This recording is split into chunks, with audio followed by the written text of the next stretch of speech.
It's Monday, March 16th. And really commend you here for your leadership of the Coalition of the Willing. It would not have happened without you. Prime Minister Mark Carney expected to meet with King Charles later today as he wraps up his latest trip abroad. It's a place from which they get their energy. U.S. President Donald Trump is now demanding other countries join in to help secure the Strait of Hormuz. One battle after another. And we've got a breakdown of the top awards for the 98th Academy Awards. Stay with us, Saskatchewan. Your morning starts right now.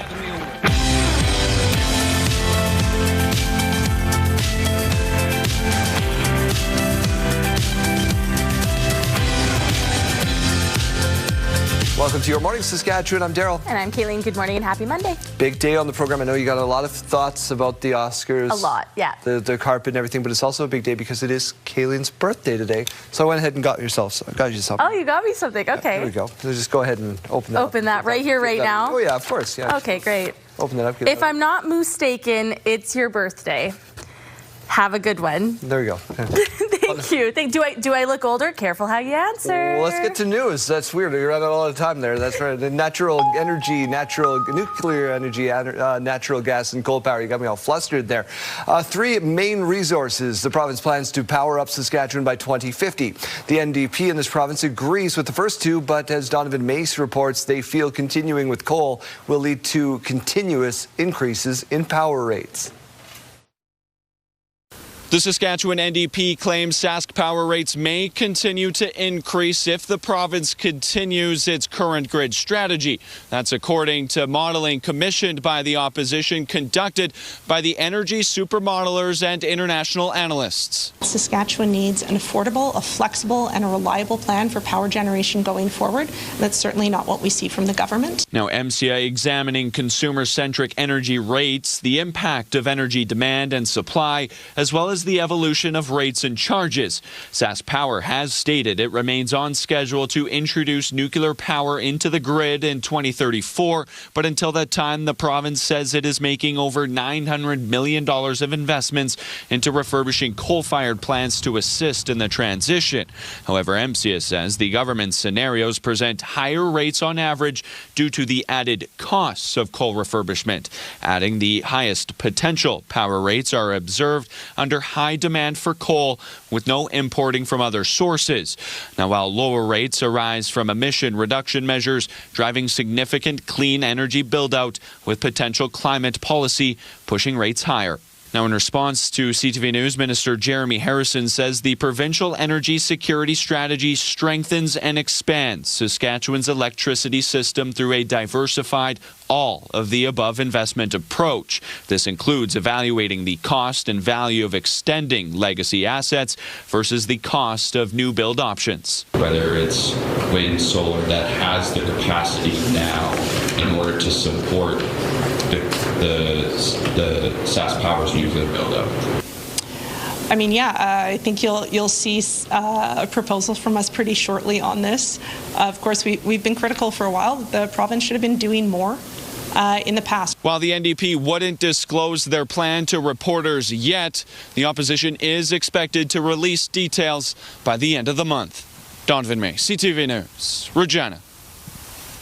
The province is out with its list of fee changes and increase for the year ahead. The cost of deductibles on basic SGI plate insurance and several administrative fees going up next year.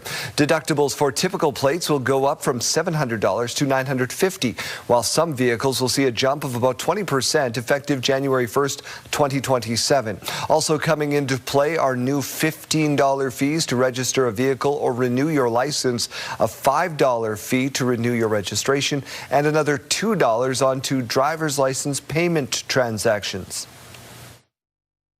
We saw the Premier stand up this week and talk about affordability, talk about his budget, how he's not going to be making it more expensive for the people of Saskatchewan. And what do we see the Friday before budget? The government of Saskatchewan making it more expensive. The province says the changes will support the auto fund long term, which faces challenges over inflation and the rising costs to repair vehicles. Also taking effect next year, after doubling road use fees for electric vehicles in the last budget, the province will be tying increases to the charge with inflation going forward. The province said indexing the fees annually based on the annual rate of inflation will keep what EV owners pay more in line with drivers of traditional vehicles, which contribute to road maintenance through the provincial fuel tax. The province will also be attaching a new fee used for hunting licenses onto fishing licenses, as well as what's known as a habitat certificate. Fishers will pay an extra $20 for an annual license and $5 per weekend pass. That's expected to bring in an extra $2.1 million to the province every year. Hunters who buy both licenses will only need to pay for one of the certificates, but could face a new $15 fee if they don't submit their required hunter harvest survey at the end of the season. One person is dead after a shooting in Saskatoon over the weekend. We turn things over for that to Jeremy Dodge. Good morning. Good morning, Daryl. Yeah, police responding to the 900 block of 22nd Street West. This was around 12:30 early Saturday morning. They found a man who was suffering from a gunshot wound. He was taken to hospital where he later died. Anybody with information asked to contact Saskatoon Police or Crime Stoppers. Saskatoon Fire Department responding to a large fire Friday evening. Crews alerted just before 10 p.m. heavy smoke coming from a commercial building in a 700 block of Circle Drive East, which is home to Battery Boys and SaskTel Wireless location.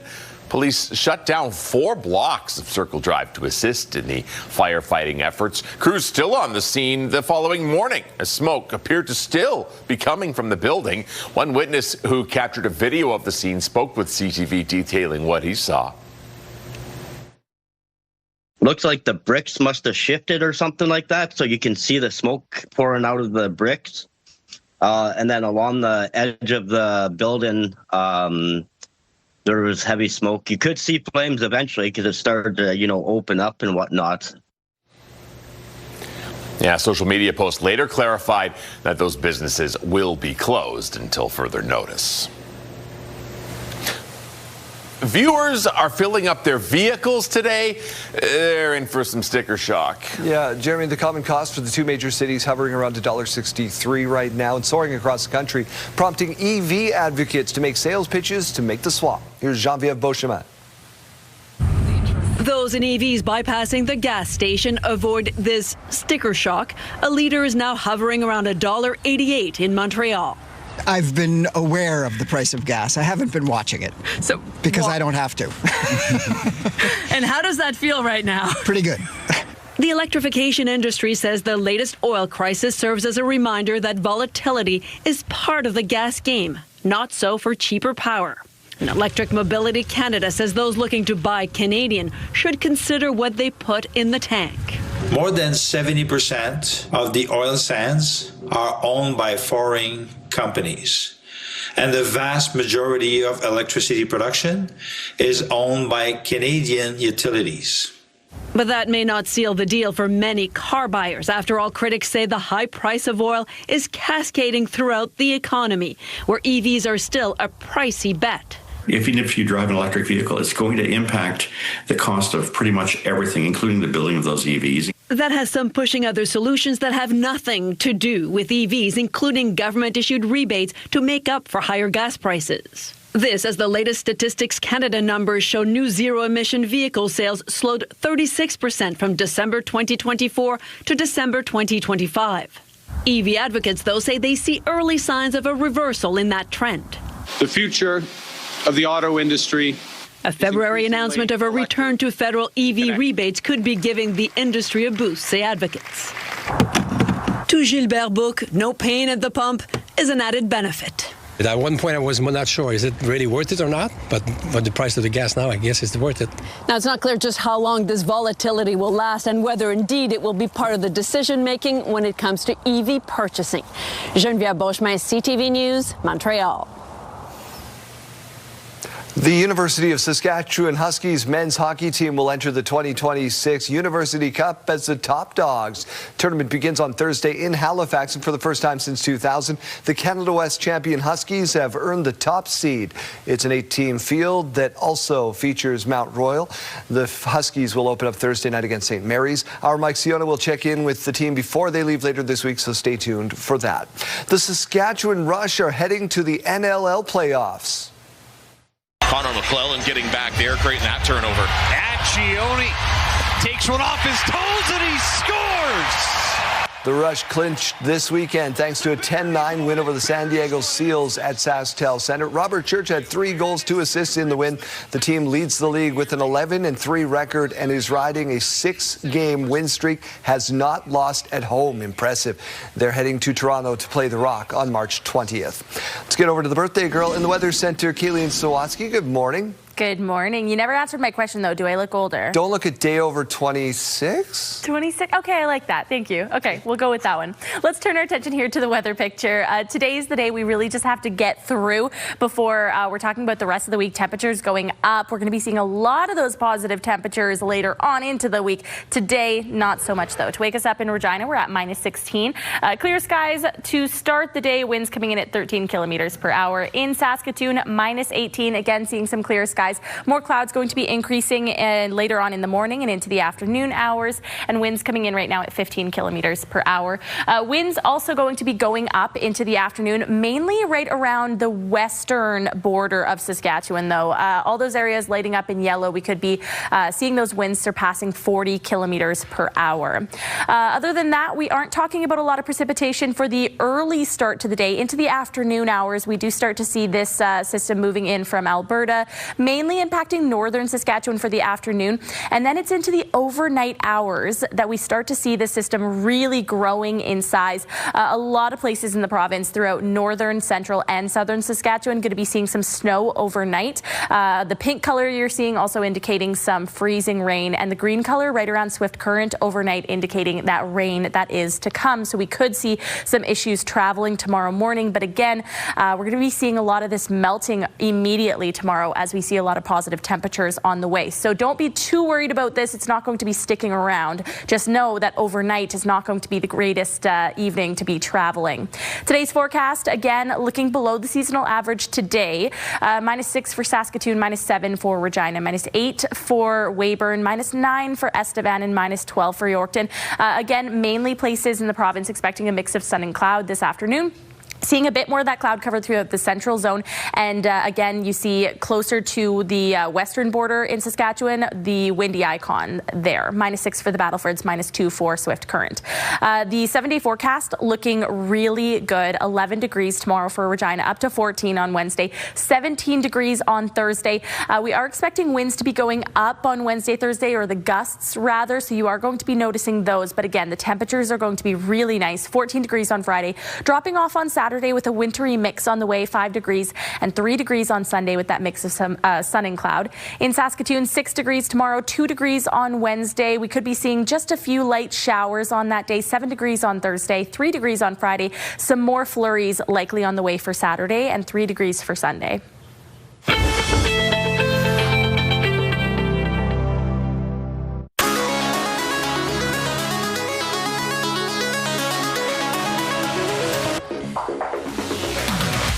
All right, in case you missed it, a Prada-inspired popcorn purse turning heads ahead of the Devil Wears Prada 2 release. AMC Theaters in the States announced it will be selling the bright red handbag-style popcorn bucket to celebrate the sequel.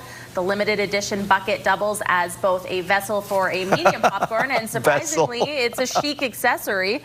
AMC shared the novelty concession item as part of its promotional rollout ahead of the Devil Wears Prada 2 opening night, and that is screening this past Friday, April 13th. I don't know. That's a confusing part in the script. The Devil Wears Prada 2 is in theaters, though. Oh, look at that. Would you buy one? I don't think Miranda Priestley would approve of this, so I'm going to say no. Yeah, it already costs you enough to go to a movie, doesn't it?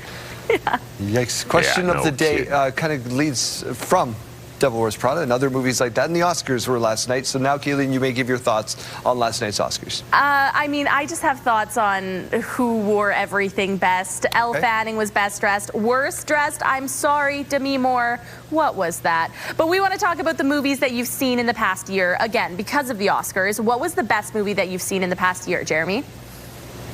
I struggle with this. I watch so many movies, and suddenly when I'm put on the spot, I can't think of any. I think Weapons was probably the one I enjoyed most. I was going to say Weapons as well. Zootopia 2 was pretty good. Zootopia 2 is good. Zootopia 2 I watched on the weekend. I enjoyed it a lot. Most recently, I saw the Elvis documentary over at the IMAX. That was really good. Really good? I haven't seen that one. It was really good. No, I was going to say Weapons. I agree with Jeremy there. I thought that was a really good one. So we want to hear from you, though. So text your name and your answer to 10400. Standard message rates may apply, or you can scan that QR code on your screen. For now, let's take a live look over the city of Regina as we go to a quick break.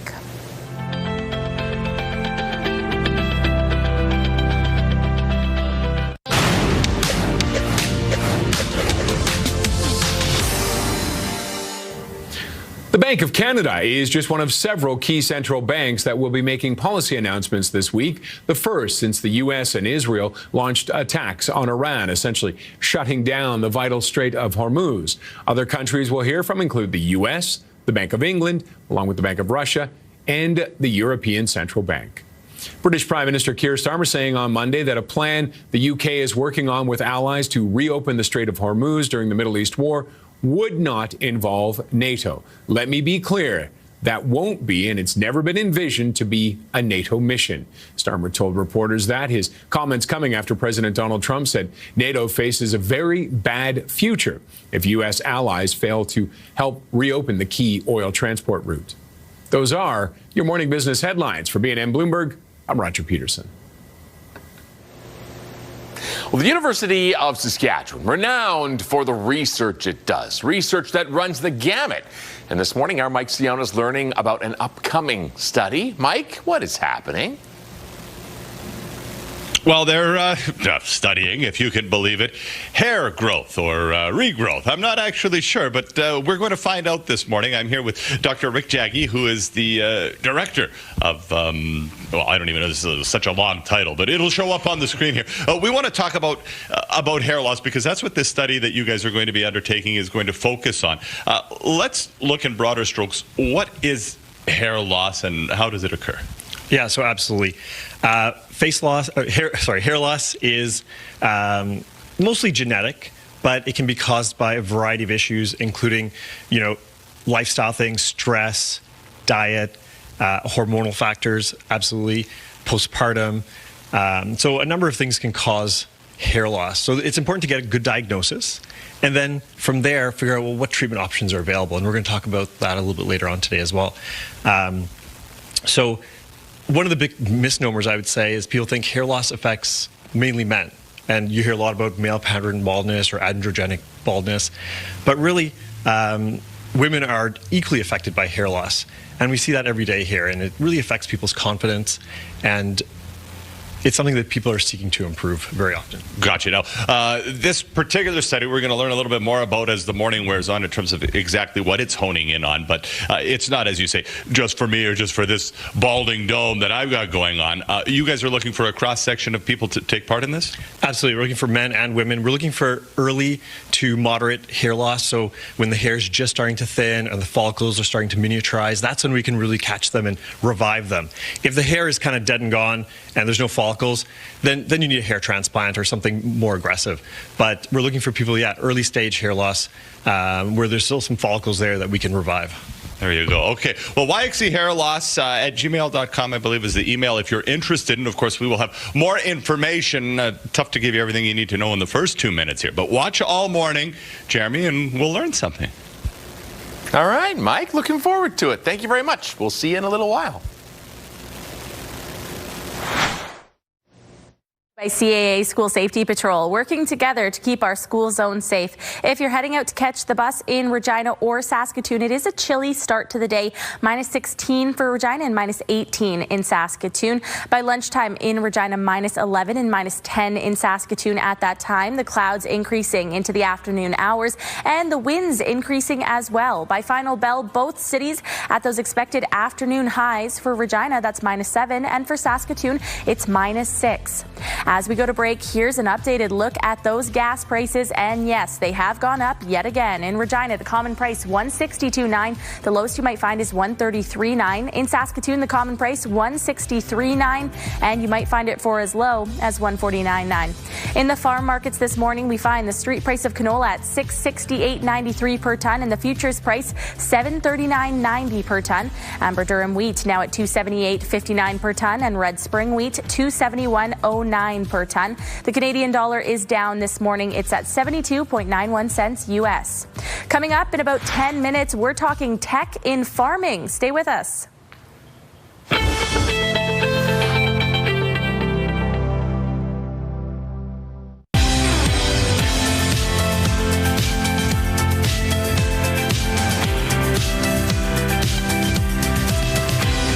Sunday 6:30. Welcome back to Your Morning. The Prime Minister meeting with the UK Prime Minister at 10 Downing today.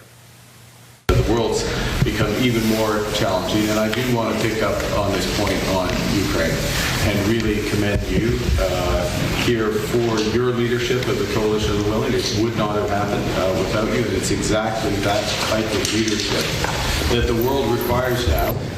The two leaders condemned the Iranian regime's missile and drone attacks and expressed concern over the civilian death toll in the conflict in the Middle East. They also reaffirmed their determination to maintain pressure on Russia to end its war in Ukraine. Conservative leader Pierre Poilievre has now pitched his party's plan to increase Canadian auto production. Every time an automaker makes a car in Canada, they would have the right to sell a duty-free car in Canada. This would create a powerful incentive for them to relocate and repatriate production back to this country. Poilievre said the Conservatives' plan would restore Canada's auto production to 2 million cars per year over the next 10 years, and it will be done through a new tariff-free auto pact. He added the plan would remove the GST on all Canadian-made vehicles and would work to create a harmonized North American cybersecurity and data standard while banning vehicles using Chinese or Russian-connected software. In 2016, Canada built 2.3 million vehicles compared to 1.2 million in 2025. Today, Poilievre will be meeting with energy executives in Houston, Texas. U.S. President Donald Trump is now calling on other countries to help secure the Strait of Hormuz. We are demanding that these countries come in and protect their own territory because it is their territory. It's a place from which they get their energy. U.S. President Trump went on to say that he is talking about seven nations about securing the strait, insisting that nations relying heavily on oil from the Gulf have a responsibility to protect it. This morning, however, Japan and Australia have already said they are not planning to send Navy vessels to the Middle East, and Germany's foreign minister says Germany will not participate in recent conflicts over the strait. European Union foreign ministers are expected to talk today about the possibility of supporting a small naval mission in the Middle East, but are not expected to make a decision on extending its role. Meanwhile, South Korea has said it would carefully review President Trump's request. New statistics on femicide in this country have been released. According to the Canadian Femicide Observatory for Justice and Accountability, 30 women and girls have been violently killed in Canada in 2026 so far. Last year, 147 women and girls were reported to have been killed in Canada. According to that report, that marked the first decrease in femicide in Canada since 2019. Toyota drivers, this one's for you. A recall has been issued for nearly 40,000 vehicles. The Highlander models because of improper manufacturing. The 2021, 22, and 23 models of the Toyota Highlander and Highlander Hybrid are impacted.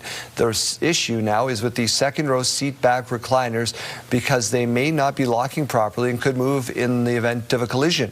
The dealer, is advising that you, if you have a recalled model, that you avoid using that second row of seats, and they will send out notice to affected drivers. years. A new poultry research facility is coming to the University of Saskatchewan. The facility will be converted from an old barn and is set to house 6,000 chickens in a free-range living area. Scientists will use the space to research animal welfare, nutrition, and how light impacts the birds. The research could eventually cut the cost of eggs. A 5-year-old girl from Saskatchewan has been chosen to represent sick and injured kids across the province. Ivy has a rare autoimmune disease and has been named the 2026 Saskatchewan Ambassador for the Children's Miracle Network. Ivy was 4 years old when she was diagnosed with juvenile dermatitis. I can't even say that. It's an autoimmune disease that causes inflammation in the skin, muscles, and blood vessels that affects about 2 in 4 children worldwide every 2 to 4 children per 1 million every year. Feeling this much better. This much better. Yeah, that much. She completely lost her mobility, so the only thing she could move at the time was kind of her eyes. Back and forth, every muscle in her body was quite inflamed, including her throat muscles to swallow. Now, Ivy is back home and currently in kindergarten, back to enjoying her life as a regular 5-year-old. She no longer has the tube that's required to make those things happen. The monthly checkups and stuff like that are still happening at JPCH. Despite being off school, Moose Jaw students made their way to Town and Country Mall on Saturday to test their entrepreneurial skills. 32 groups participated, showing off their products. Organizer Gail Hoffus has run the trade shows in the community, but decided to take a little different approach this time around. 3 contestants won, with first place getting $100, second got $50. There's definitely been some that I thought, oh, they might not do so well because they're like hiding, and now they're like talking because the other kids are helping them beside them. It's great interaction for them. And when she came up to me and just started talking to me, I was like, normal business, just, yeah, everything, talking to her. And then she said, well, I've chosen you for second place. And I was like, what? Alphas thought the event would get about 10 to 15 people. Pleasantly surprised with the turnout. Prince William has shared a post in memory of his mother, Princess Diana. The previously unseen picture was shared to mark Mother's Day in the UK. The photo shows a 2-year-old William with Princess Diana in a field of flowers taken at the family's home in 1984. William wrote that he remembers his mother today and every day. Diana died in a car crash in Paris in 1997 when William was 15 and his brother Prince Harry was just 12. Japan's most famous sumo arena is hosting a different kind of battle.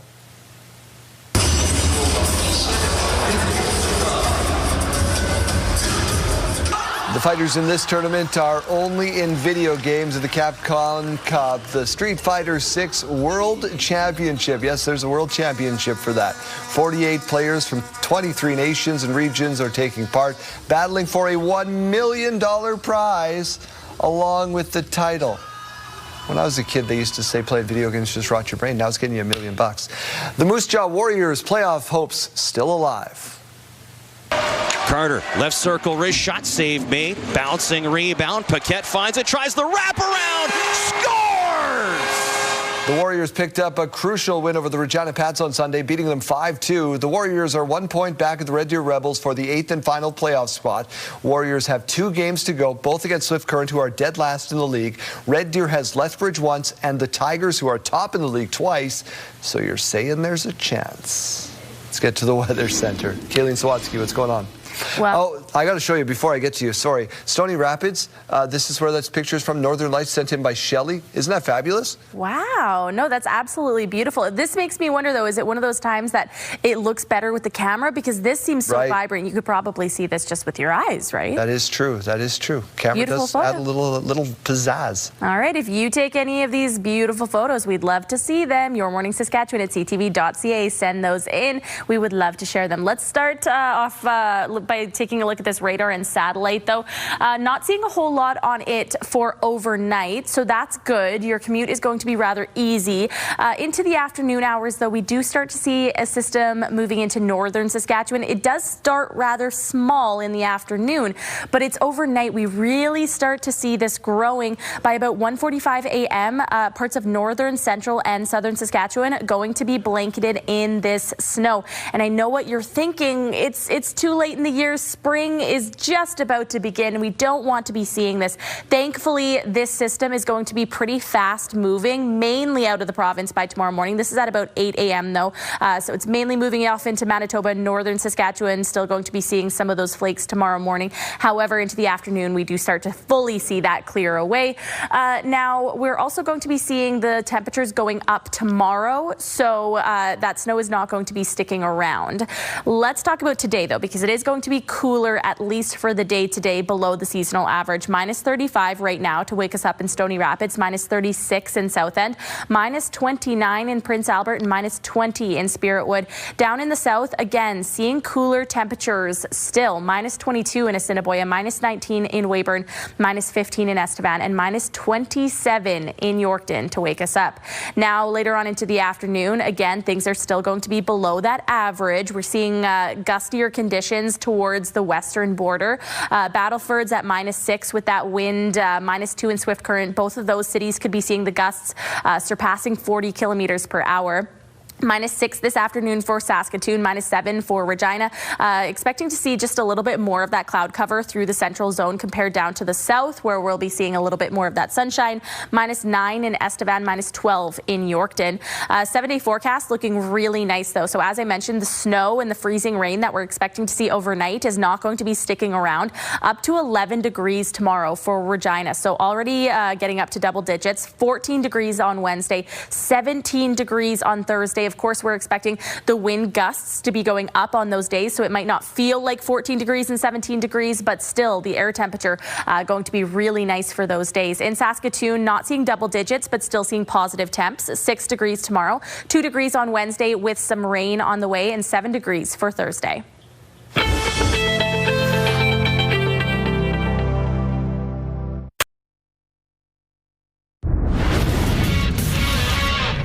Hello there, Matt Scooby with you inside the SportsCenter newsroom with your must-see moment from Sunday. For it, we will head to the World Baseball Classic semifinal. U.S. taking on the Dominican Republic. Aaron Judge cranks one deep center. Check out Julio Rodriguez in pursuit, climbs the wall, comes up with an outstanding grab, robbing Judge of a home run. The Yankee slugger coming off a 53 home run season in 2025 in disbelief after that play as Rodriguez earns your must-see moment from Sunday. And today we've got the BKT World Women's Curling Championship as Canada takes on Denmark. It all starts 4 p.m. Eastern on TSN 1 and 5. That's all from the SportsCenter newsroom. Have a great day.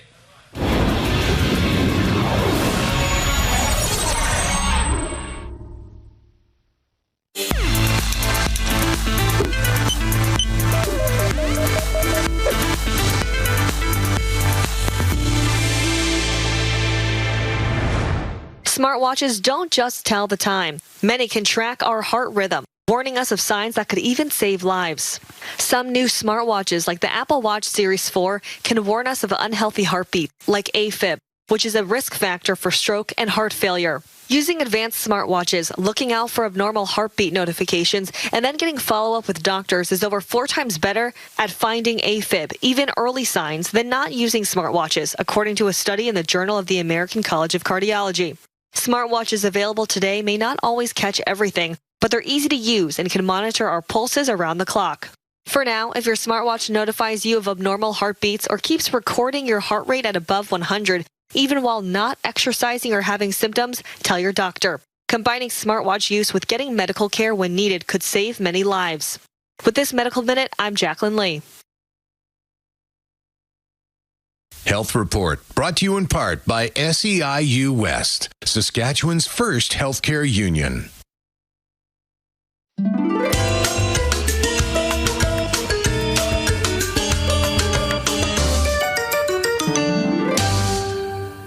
All right, it's time for your Monday morning weather or not. Are you both ready? I think so.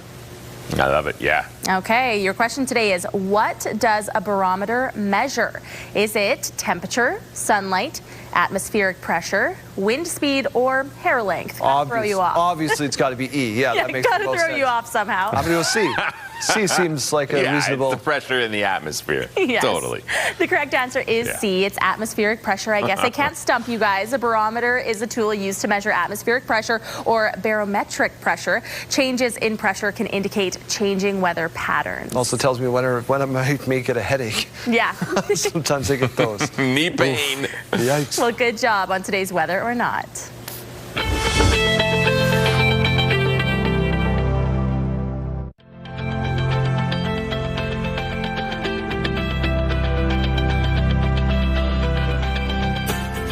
The Spring 2026 Grower Meeting is happening on April 1st at 10 a.m. at the Keniston Hall. Doug Erickson is part of the team that is putting that together. Let's learn a little bit more about it this morning. Let's dig a little deeper into this. What's this all about and who's it for? Thanks for having us on, Daryl.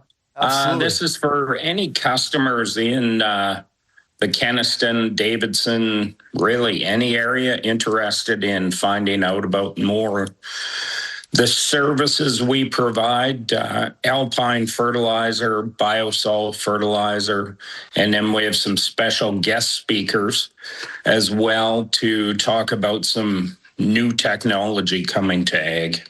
Yeah, it's become far more technical than ever before. We're seeing some of those speakers on our screen. Who exactly are we hearing from and what are their messages? So we have Jamie Bugg, who's the district manager for Alpine Plant Foods. He'll be talking about their products. Elston Solberg is probably the biggest authority on elemental sulfur, and he'll be discussing biosol and everything pertaining to elemental sulfur and crop nutrition.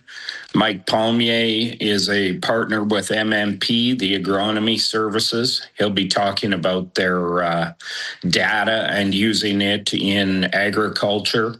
And last, we have AG or Ag Drones Canada talking about the new drone technology. I gotta know. We are cousins, so I will point that out for viewers at home because I won't lie to anybody behind you. But you are farming out in the Bercy area. How's data that you're getting from all of these different areas driving the decisions that you make on the farm? Basically, using data to help determine the consistency and the ROI of products. So ROI or return on investment's everything when we're looking at products in ag, and we're constantly inundated with new ones. So that's what helps us separate the wheat from the chaff, so to speak. You sign up and go to this on April 1st. You bet. You can call us 306-831-7442. What are you hoping the guests take away from this when they show up? What are you hoping they learn? Every time we have a meeting and any products that we sell, we're ultimately looking to drive the profitability of customers' farms, improve it, and that's what we're all in this business to do, is make money. So we're trying to bring that to growers.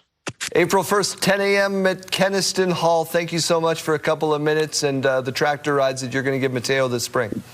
Absolutely. Thank you, Daryl.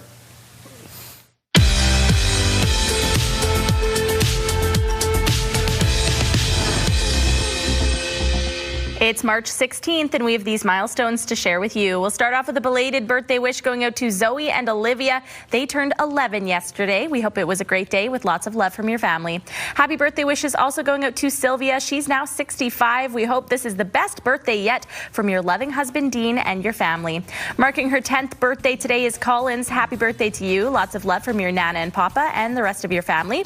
Also celebrating today is Archer on his 5th birthday. Have a great day. Lots of love from your mom, Dad, and Brooklyn. And finally, turning 2 years old today is Cohen. Happy birthday to you, Cohen. Lots of love from your mom, Dad, Taylor, Riley, and Charlotte.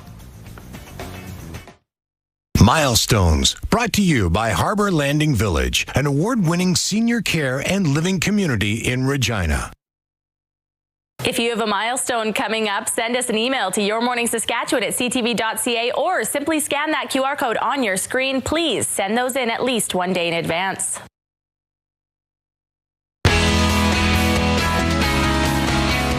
You went from snow pitch to glow pitch? Absolutely. I could not sit still for a season here. So our Glow Pitch registration has officially started this morning. You can get in by going to peercountry927.ca. So this is a plastic bat and ball tournament. You don't need gloves or anything like that. Only equipment, so a clean pair of shoes. It's going to be inside of a curling rink under the black lights, and we're just going to have a lot of fun and raise money for Telemiracle 2027, partnered up with the Queen City Kinsman for this one. So get in, peercountry927.ca, register there before it sells out, and hopefully we will see you under the black lights. It's coming up May 1st to the 3rd.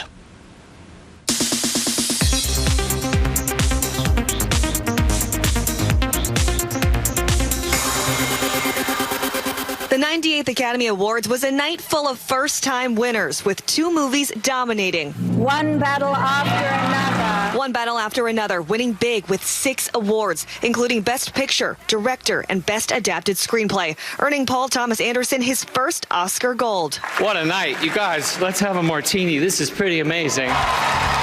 And Sinners took home 4 awards, with Michael B. Jordan winning Best Actor for his dual role as twins Smoke and Stack, also his first Oscar. Thank you, everybody in this room and everybody at home, for supporting me over my career. I feel it. Best Actress went to Jessie Buckley for her role in Hamnet. The traditional methods to understand animals just weren't working.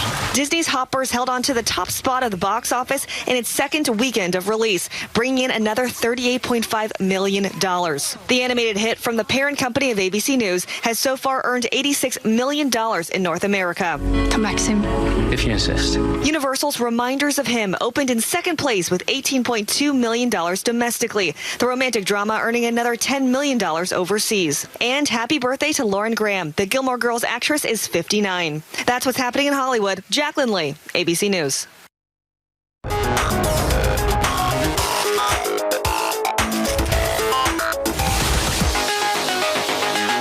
Birthday girl gets to go first. Oh, I thank you so much. We start things off with a wedding surprise inspired by a movie.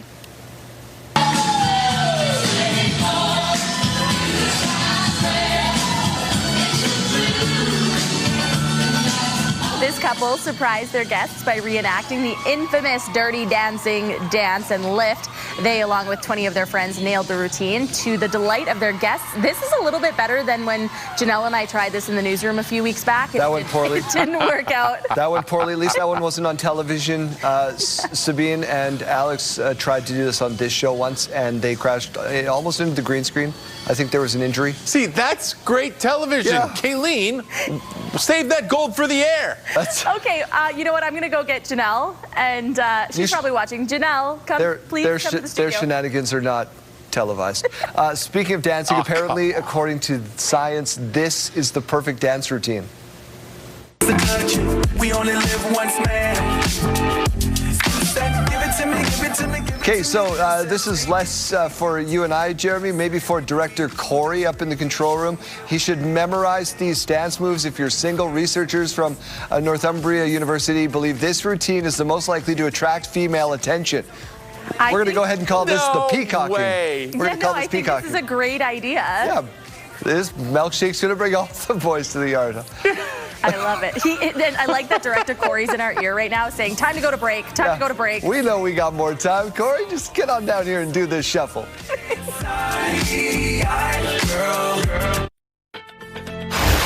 It's Monday, March 16th. And really commend you here for your leadership of the Coalition of the Willing. It would not have happened without you. The Prime Minister expected to meet with King Charles later today as he wraps up his latest trip abroad. Gas prices just keep going up, and in some parts of the country, it's now at more than $2 a liter. One battle after another. And a comprehensive look back at the 98th Academy Awards coming up in entertainment news. Stay with us, Saskatchewan. Your morning starts right now.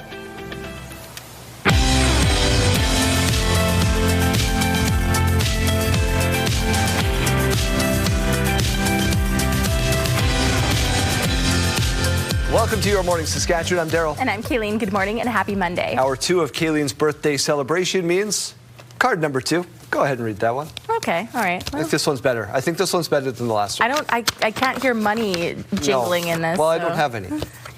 Warning, don't lose this birthday card. It's your present. Yay! I wanted a car, but I wrote something nice in there, too. Okay. Go ahead. If you want to, it's up to you. This show would not be the same without you. Thank you for all of your hard work. P.S. I'll be shredding this card later, so you have no proof I said a nice thing to you, so enjoy this moment. There it is. Thanks, Daryl. Enjoy that. All right, let's get to news. The province is out with its list of fee changes and increases for the year ahead. The cost of deductibles on basic SGI plate insurance and several administrative fees are going up next year.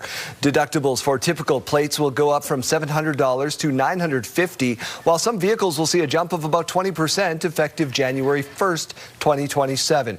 Also coming into play are new $15 fees to register a vehicle or renew your license, a $5 fee to renew your registration, and another $2 onto your driver's license payment transactions. We saw the Premier stand up this week and talk about affordability, talk about his budget, how he's not going to be making it more expensive for the people of Saskatchewan. And what do we see the Friday before budget? The government of Saskatchewan making it more expensive. The province says the changes will support the auto fund long-term, which faces challenges over inflation and rising repair costs for vehicles. Also taking effect next year, after doubling road use fees for electric vehicles in last year's budget, the province will be tying those increases to the rate of inflation going forward. The province said indexing the fees annually based on the national rate of inflation will keep EV owners paying in line with traditional vehicle users, which contribute to road maintenance through the provincial fuel tax. The province will also be attaching a new fee used for hunting licenses onto fishing licenses, as well as what's known as a habitat certificate. Fishers will pay an extra $20 for an annual license, $5 for a weekend pass. That's expected to bring in about $2.1 million to the province each and every year. Hunters who buy both licenses will only need to pay for one of their certificates, but could face a new $15 fee if they don't submit their required hunter harvest survey at the end of the season. A shooting in Saskatoon over the weekend. The latest, Jeremy Dodge, over to you. Thank you, Daryl. Yeah, one person dead after a shooting in Saskatoon over the weekend. Police responding to the 900 block of 22nd Street West around 12:30 in the morning Saturday to find a man who was suffering from a gunshot wound. He was taken to hospital, but he later died. Anybody with information is asked to contact Saskatoon Police or Crime Stoppers. 2 men have been charged following a homicide in North Battleford. It took place Friday. 19-year-old Kojak Adams facing 1 count of first-degree murder, and 19-year-old Garen Baptiste charged with manslaughter, both also facing 1 count of forcible confinement. Now, this comes after RCMP responding to the report of a man injured in a parking lot off the Highway 16 bypass in North Battleford. The 30-year-old man was declared dead on the scene. Daryl, University of Saskatchewan, preparing to open a new poultry research facility. It comes as Canada's egg industry goes through a major change. Laura Woodward reports. About 6,000 birds live at this research facility at the University of Saskatchewan. But the cages they're in will soon be a thing of the past. By 2036, conventional cages for laying hens will be phased out across Canada. And as the industry shifts to giving chickens more space to move, the university is planning a new poultry research facility. To move to enriched, to free run, to free range. And as we do that, we need more research. And this facility, this research facility also needs to be updated. So we're pumped. The new building will include 10 separate research rooms, allowing scientists to study how different conditions affect egg production and animal welfare. And then we do have the ability in these terraces for birds to come outside during the day if we choose to have that, to test what happens with free range. Researchers will test different types of feed, lighting, and environments, and share that information with the 1,200 egg farmers in the country. My first project will be looking at light, and I'm going to have a physiologist from Purdue, and I'm going to have a veterinarian coming that specializes in these types of things from Arkansas, and I'm going to have another physiologist coming from Maryland. How cool is that? I mean, to be able to do that kind of research with an international perspective, I can't stand it. I'm losing my voice because I'm excited. I do love chickens, yes. Every person who steps foot into this facility must be suited up to avoid the spread of avian flu and other diseases. It's the same reason that these chickens will be euthanized at the end of their laying season.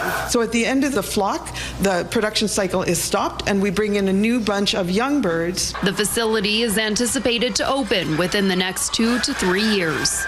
Laura Woodward, CTV News, Saskatoon. It's another round of wintry weather in parts of Ontario and Quebec this week, with some spots seeing more than half a meter of snow. Orange level winter storm warnings are now in place for parts of northern Ontario and Quebec. I know what you're saying, better there than here. Snow squall watches have been issued in areas with up to 40 centimeters of snow expected. Meanwhile, people in southern Ontario are dealing with strong winds today. You can keep it. The University of Saskatchewan Huskies men's hockey team will enter the 2026 University Cup as top dogs. The tournament begins on Thursday in Halifax, and for the first time since 2000, the Canada West champion Huskies have earned the top seed. It's an 8-team field. The Huskies open up Thursday night against St. Mary's. Mike Ciota will be checking in with the team before they leave, so stay tuned for that. The Saskatchewan Rush are heading to the NLL playoffs. Connor McClellan getting back there, creating that turnover. Accioni takes one off his toes and he scores! The Rush clinched this weekend thanks to a 10-9 win over the San Diego Seals at SaskTel Center. Robert Church had 3 goals, 2 assists in the win. The team leads the league with an 11-3 record, riding a 6-game win streak, and has not lost at home this year. They're heading to Toronto to play the Rock March 20th. The annual Canadian Interprovincial Medical Bonspiel hosted in Saskatoon over the weekend, where a number of healthcare workers hit the ice. Hallie Mandrick was there.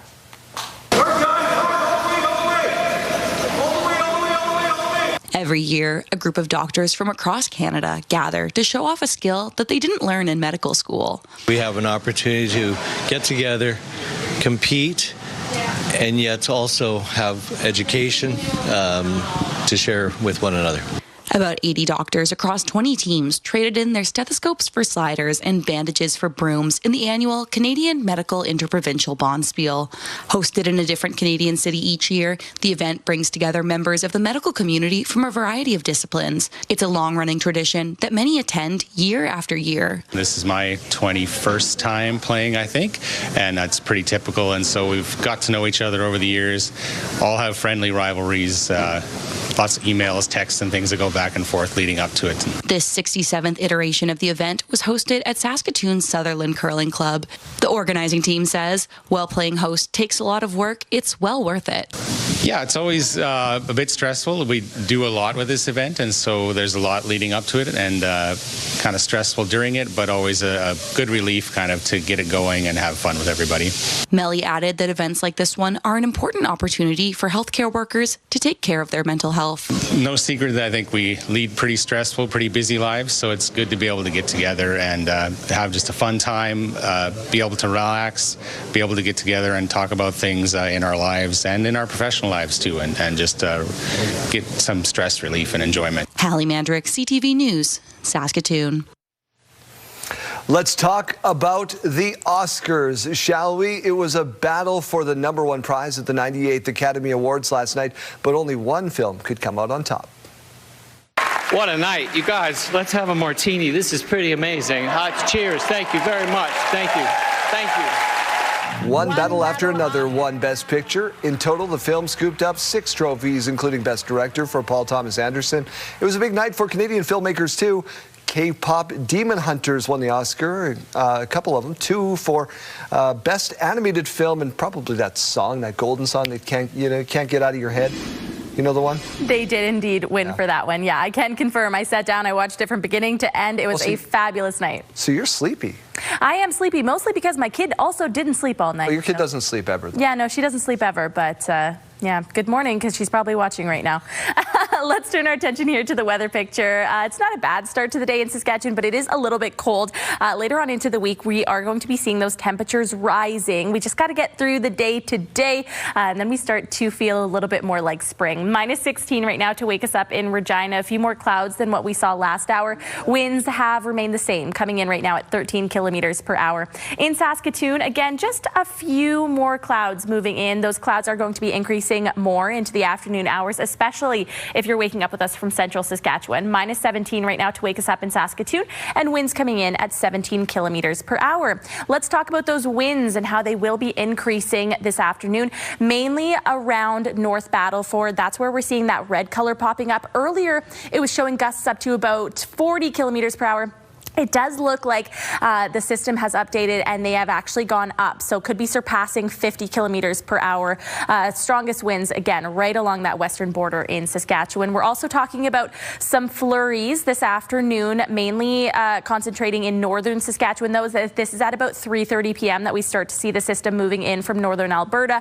By about 9:15 p.m., again, we start to see it growing in size, and you see in Alberta more of those green and pink colors popping up, indicating rain and freezing rain. That is going to be moving into Saskatchewan overnight and early tomorrow morning, and the system really does grow in size. So parts of northern, central, and southern Saskatchewan will be blanketed with these flurries falling overnight and into tomorrow morning. The commute not going to be ideal tomorrow, but this isn't going to be sticking around because we are seeing temperatures go up into double digits for some parts of the province tomorrow. So it is going to be melting quite a bit. Tuesday, we also start to see the southwest corner of the province clearing up from those clouds and seeing a lot of sunshine. Today's forecast looking lower than what we will be seeing for the coming days. Minus 6 for Saskatoon this afternoon and minus 7 for Regina. Both of those temperatures below the seasonal average. Minus 12 in Yorkton with a mix of sun and cloud. Minus 4 in Moose Jaw with those winds and swift current. Minus 2. Again, though, temperatures will be improving quite a bit for the coming days. 11 degrees expected tomorrow, 14 for Regina on Wednesday, and 17 degrees by Thursday. Some more precipitation on the way for Saturday, 5 degrees on that day. Let's go through, continuing on, and look at Saskatoon's 7-day forecast, which seems to have disappeared from us. Sorry, folks, we'll share that with you next hour.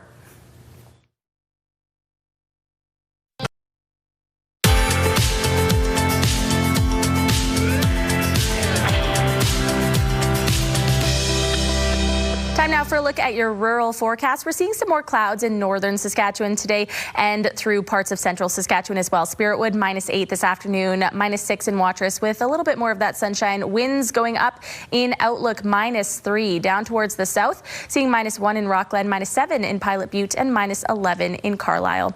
Let's take a look at Norquay, where internet plans up to 1 gig are available from SaskTel. Minus 14 this afternoon. Overnight, we could be seeing some of that snow, and southwest winds in the afternoon going up to 20 kilometers per hour, but going up overnight. Now, how do you say March 23rd to 29th there? Well, a new clinical study at the University of Saskatchewan is hoping to find that out, and Mike Siona joins us with more details. Mike.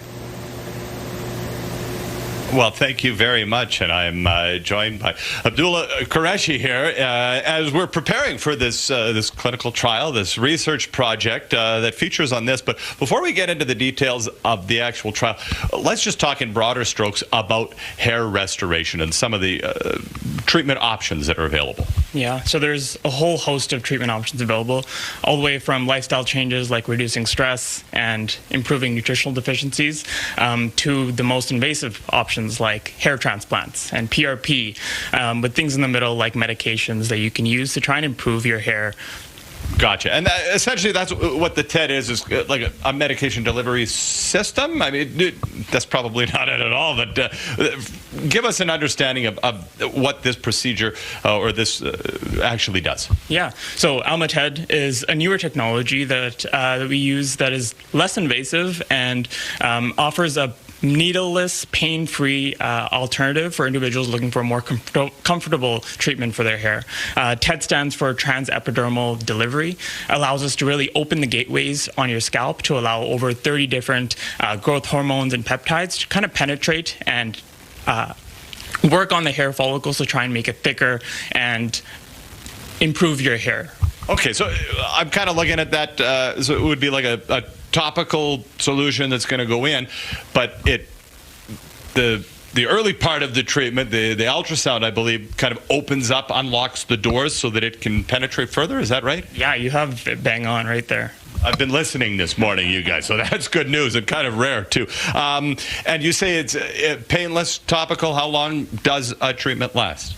Yeah, so it's in office, which is really nice for a lot of individuals who are looking to come in and have the treatment done.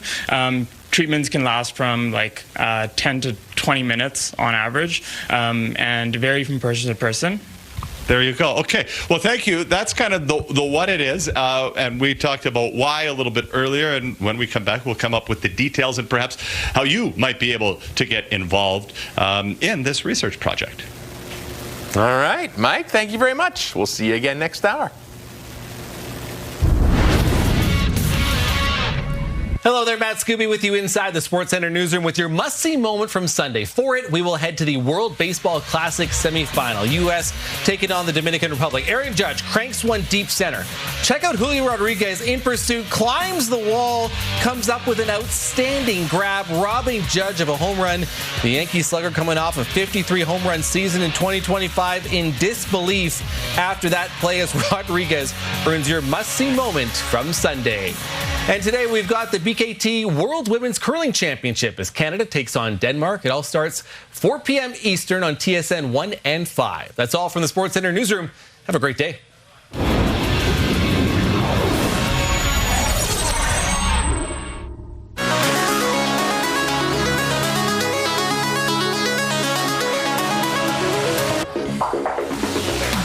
Add this to my lengthy and ever-growing list of favorite stories of the year. This is the big day where Chicago's river starts running green for St. Patrick's Day.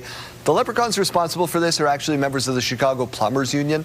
The impeccable, brilliant green only lasts for a few hours, but the river remains green for a few days, slowly fading over time. It's non-toxic, non-polluted. It's just green. It's just fun. They do this every year, and it's part of their festivities. I like this. Yeah, this is fun. Should we dye the Mighty Wascana green? Yeah, as long as it's not going to harm any wildlife, go for it. Mighty Wascana is already green, and it's goose poop that did it. Yeah, exactly. It's no plumbers. Yeah, we don't need any dye. Happy pre-St. Patrick's Day if you're starting your celebrations early.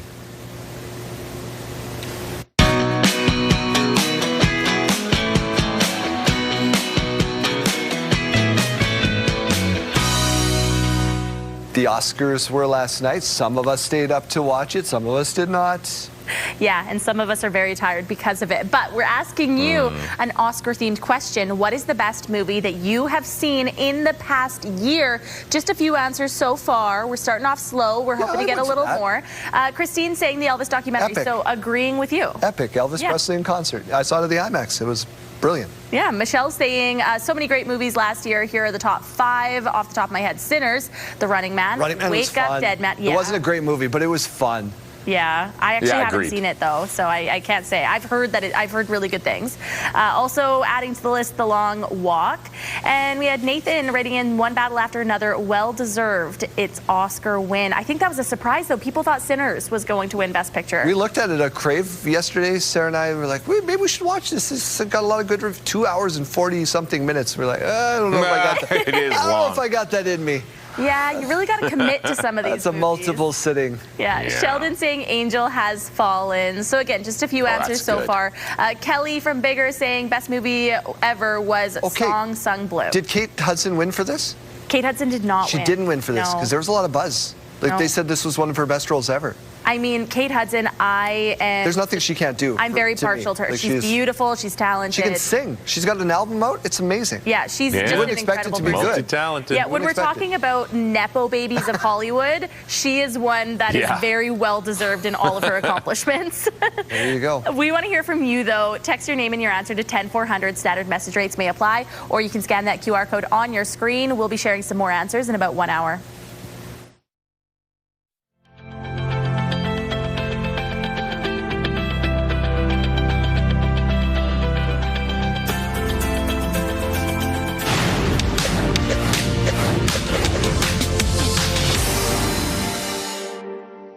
Canada's inflation rate slowed down in February, edging back to 1.8% from the 2.3% increase in January. Stats Canada says the slowdown on a year-over-year basis was largely driven by price increases that kicked in last February when the federal tax holiday ended partway through the month.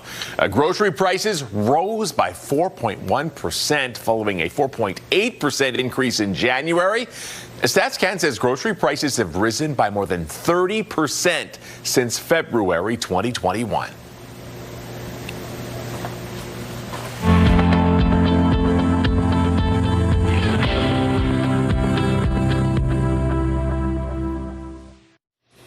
My favorite part of the show, it is your morning mystery for this Monday, and today it is an animal. We have 3 clues lined up for you. Play along at home. Clue number 1 is reclassified from endangered to vulnerable in 2016 thanks to intensive conservation efforts. Clue number 2, they have a specialized wrist bone that functions like an opposable thumb. And number 3, males may do handstands against trees to leave scent marks higher up. So, okay. I feel like, okay, I've got to guess. Keelan's got a very befuddled look on her face. Well, I'm just thinking like opposable thumbs. That's more letters than I think I wrote. Okay, ready for the reveal? 3, 2, 1. I guessed gorilla. Panda, gorilla? What is the answer? Who has an opposable thumb and does a handstand to leave scent higher up? It is the panda. All right. Today's National Panda Day. I've heard that wrist thing before. Cool. I didn't know that. I figured if they did handstands, they probably fell, and that would be a panda bear. Oh, well, I'll get him next time. That's today's morning mystery. Studio consideration provided by Father's Furniture, specializing in quality Canadian-made furniture. Here's a look at your school day forecast. It's brought to you by CAA School Safety Patrol, working together to keep our school zones safe. This forecast is the same as what we saw an hour ago at Regina at -16 and -17 in Saskatoon. Lunchtime in Regina, we're expecting -11 and up to -7 for final bell. By lunchtime in Saskatoon, -10, and by final bell, -6, with winds gusting up to 40 kilometers per hour. As we go to break, here's a look at those gas prices in Regina. The common price, $162.9. You might find it for as low as $133.9. In Saskatoon, the common price is $163.9, and you might find it for as low as $149.9. In the farm markets this morning, we find the street price of canola at $668.93 per ton, and the futures price $739.90 per ton. Amber Durum wheat now at $278.59 per ton, and Red Spring wheat at $271.09 per ton. And the Canadian dollar is trading down this morning. It's at 72.91 cents U.S. After the break, why Toyota drivers might want to pay attention to some recalls. Stay tuned.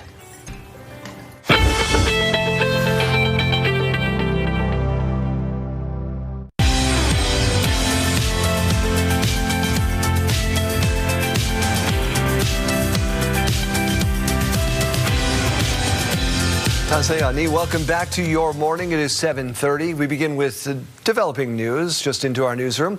The RM of Sherwood will soon be home to a new AI data center.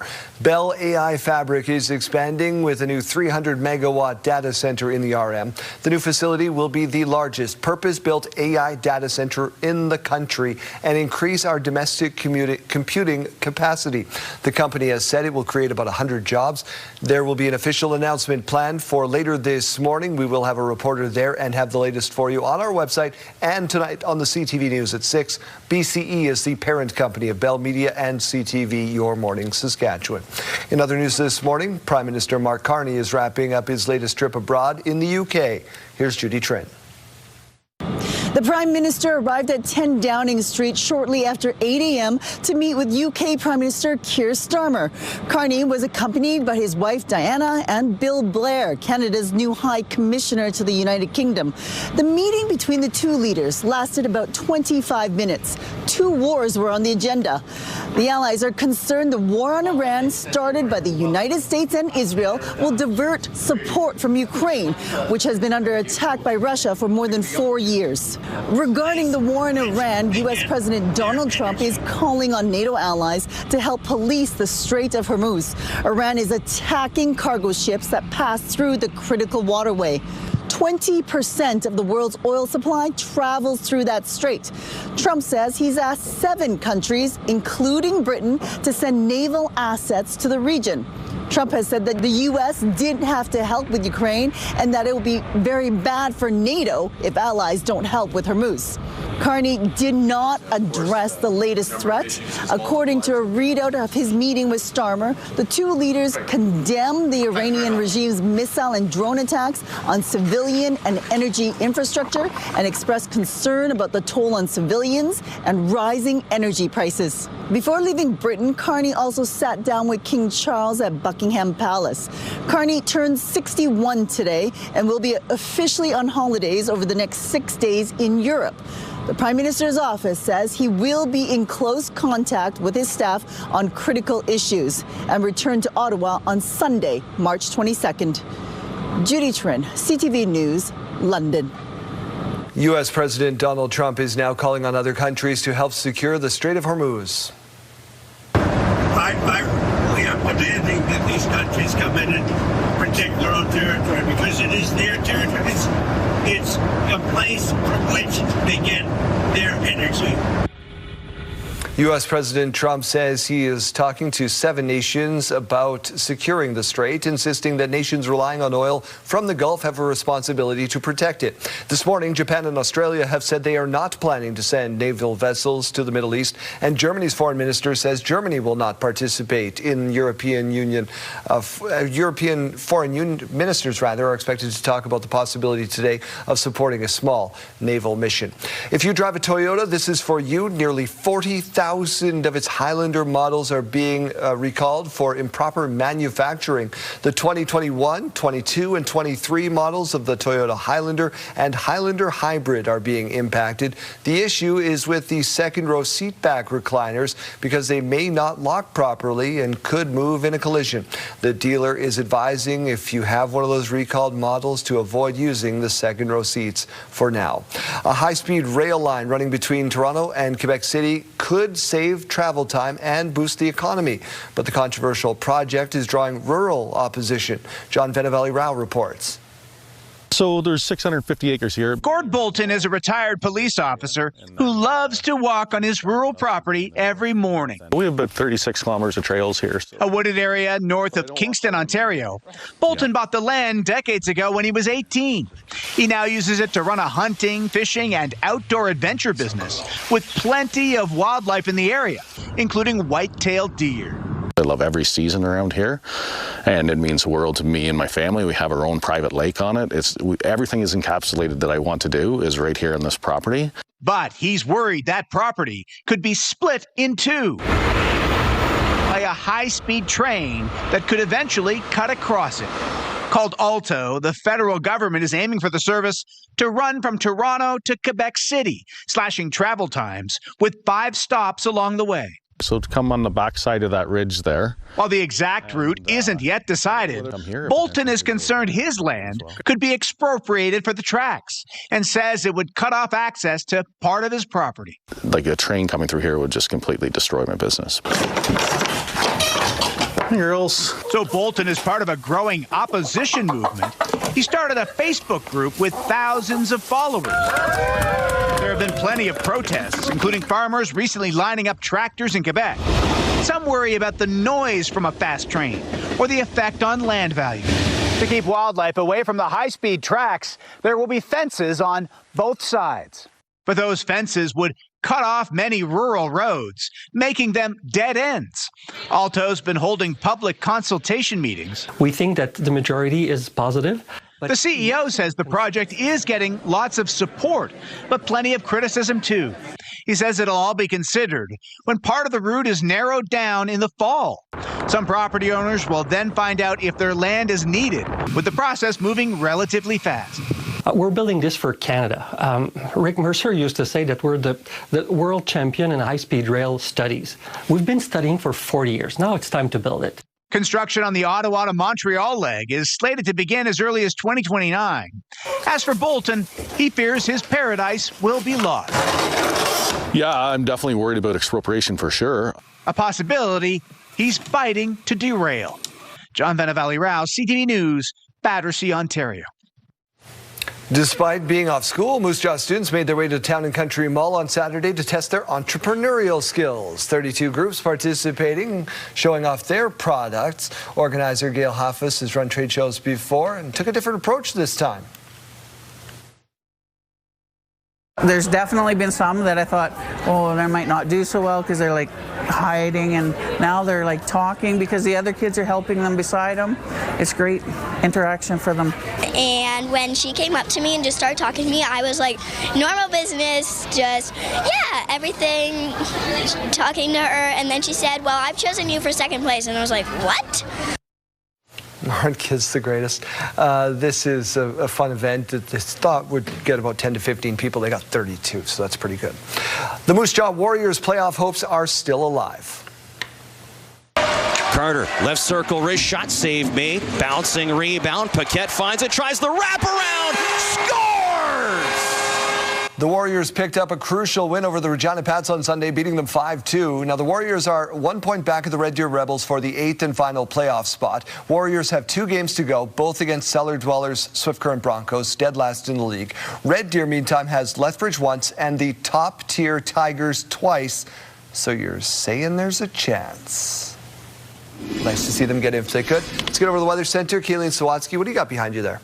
Well, last hour we had that technical glitch where we couldn't get into the 7-day forecast for Saskatoon, so I thought we would mix things up this hour. We're going to do a reverse weather segment. We're going to start with our 7-day forecast just for you, Saskatoon. Temperatures today -6, but don't worry, they're going to be going up tomorrow, up to 6 degrees. Some chance of showers existing in central Saskatchewan on Wednesday, just light showers, nothing to be too concerned about, up to 2 degrees on that day. 7 degrees, though, by Thursday with a mix of sun and clouds. Winds could be going up on that day. 3 degrees on Friday. Some more flurries expected on Saturday. 1 degree and 3 degrees on Sunday.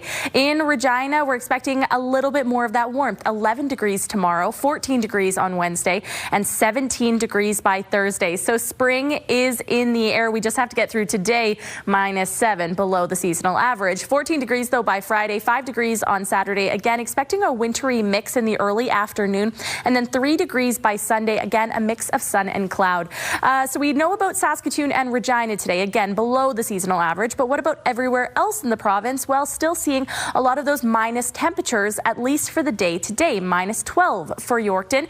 A bit more of those winds going up around western Saskatchewan there. Battleford's -6. Could be seeing the winds gusting up to 50 kilometers per hour. Wind gusts up to about 40, 45 kilometers per hour down through Swift Current. -2 and -4 expected for Moose Jaw. Currently out there, it is a cold start to the day up north, mainly in South End, -37, -36 in Stony Rapids, -19 in Buffalo Narrows, -20 in Spiritwood. Down in the south, still seeing a lot of those cold temperatures, -21 in Assiniboia, -18 in Weyburn, and -26 to wake us up in Yorkton. We're also talking about a few of those flurries this afternoon with all of that cloud cover. It's mainly going to be later on in the afternoon. What you're looking at on your screen is about 4 o'clock, and we're really only going to be seeing those flurries up north to start. Into the evening and overnight hours, we see this system really growing in size, tracking down towards central and southern Saskatchewan. We're going to be seeing a lot of this snow overnight, and it also does come with some of those green and pink colors, so rain and freezing rain. So again, tomorrow might not be the most ideal start to the day when we wake up to all of this fresh snow. However, into the afternoon, because we are expecting all those positive temperatures, things are going to be melting. Also expected tomorrow is going to be a lot of sunshine down in the southwest corner around Swift Current, Assiniboia area, Gull Lake. Again, a lot more of that sunshine expected.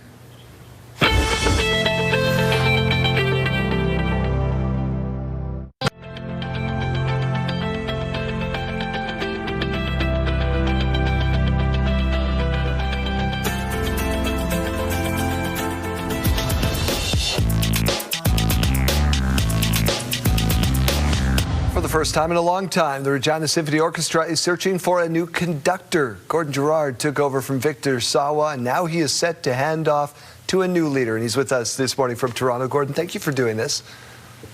Good morning. First of all, big fan of your work. You did some fabulous stuff here in the Queen City, so thank you for that.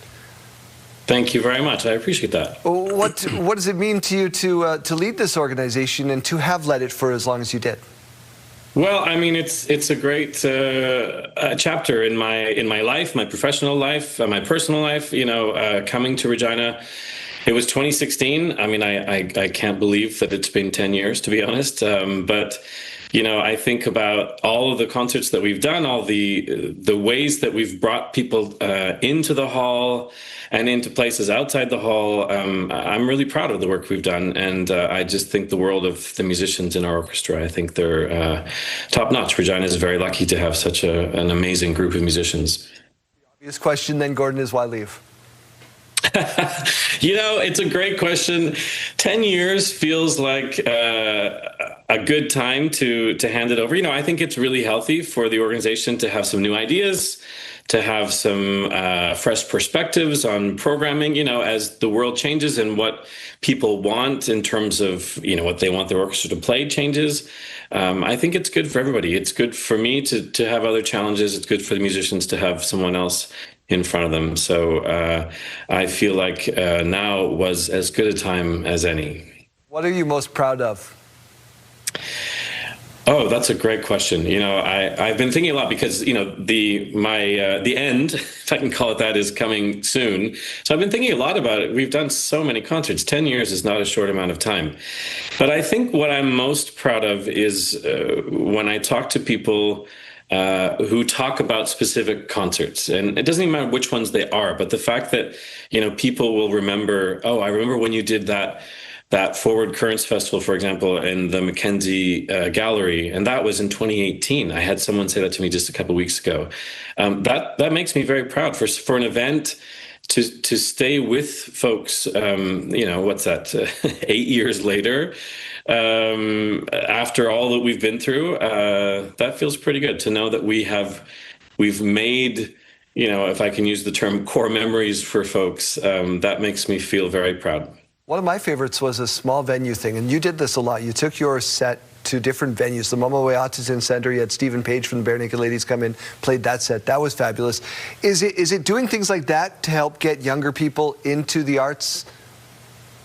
Yeah, for sure. I mean, a big part of what we do is, we work with young folks, and I think especially after the pandemic, we were still figuring out how to get into schools, for example, to really reach that next generation of people. But, one of the things that it's one of the big challenges of the job, but it's also one of the parts of the job that I love, is that our job as an orchestra is to sort of be all things to all people. And, there are lots of different folks in and around Regina that want lots of different things. And so trying to find things that really spark this, the imagination of people from different stages and ages of life. It's a remarkable opportunity for someone to sort of lead that charge. For sure it is. Gordon, there's still a couple of chances to see you. You can get all the details on the Regina Symphony Orchestra website. You're not done quite yet, but thank you for all the hard work that you put into this community.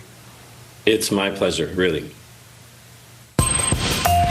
Here's what's happening in our community. The Capel Cribbage Tournament happens March 21st at 9 a.m. at the Capel 50 Plus Club, 306-527-0106. A cribbage tournament's also happening March 21st at 2 p.m. at the Beaulieu Community Hall out in Beaulieu. Aquarium auction happening March 21st at 1:30 p.m. at the Northeast Community Center. That's 205 Hamilton Street. And an international dinner March 21st at 6 p.m. Little Flower Parish, 420 College Avenue, 306-522-8583. Submit your event by visiting our website, ctvregina.ca, and click on Community Calendar, or simply scan the QR code on your screen.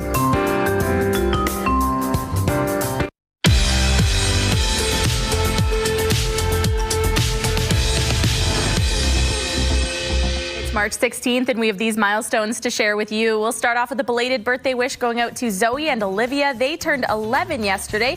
We hope it was a great day. Lots of love from your family. Happy birthday wishes also going out to Sylvia. She's now 65. We hope this is the best birthday yet from your loving husband, Dean, and your family. Marking her 10th birthday today is Collins. Happy birthday to you. Love from your Nana and Papa and the rest of your family.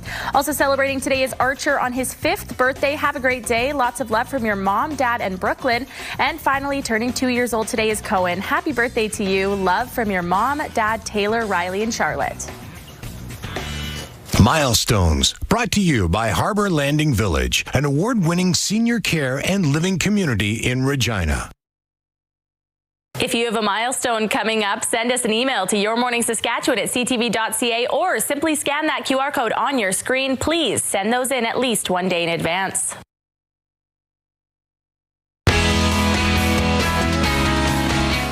Chase, what can we win on the radio? I like winning things. $50,000 starting today. That's the big one. The big $50K payday has officially returned. So those keywords, they happen every hour starting at 6 a.m. right till 6 p.m. And that will happen Monday through Friday. You enter those online, pewtercountry927.ca, and that could land you the daily prize of $500 or the grand prize of $50,000. So next one coming up just in 7 minutes here at 8 o'clock. Get ready for that. We'll also have your Country Minute on the way and why you should stop throwing things at concerts. I'll let you know what ended up smoking Riley Green that ended with 5 stitches to the face. Just a general rule of thumb, just don't throw stuff. Like, why? Yeah, what is, I thought we all knew that, but what is wrong with people? No. Like, or have better aim. Yeah. Or maybe the aim was too good. I don't know how the story developed.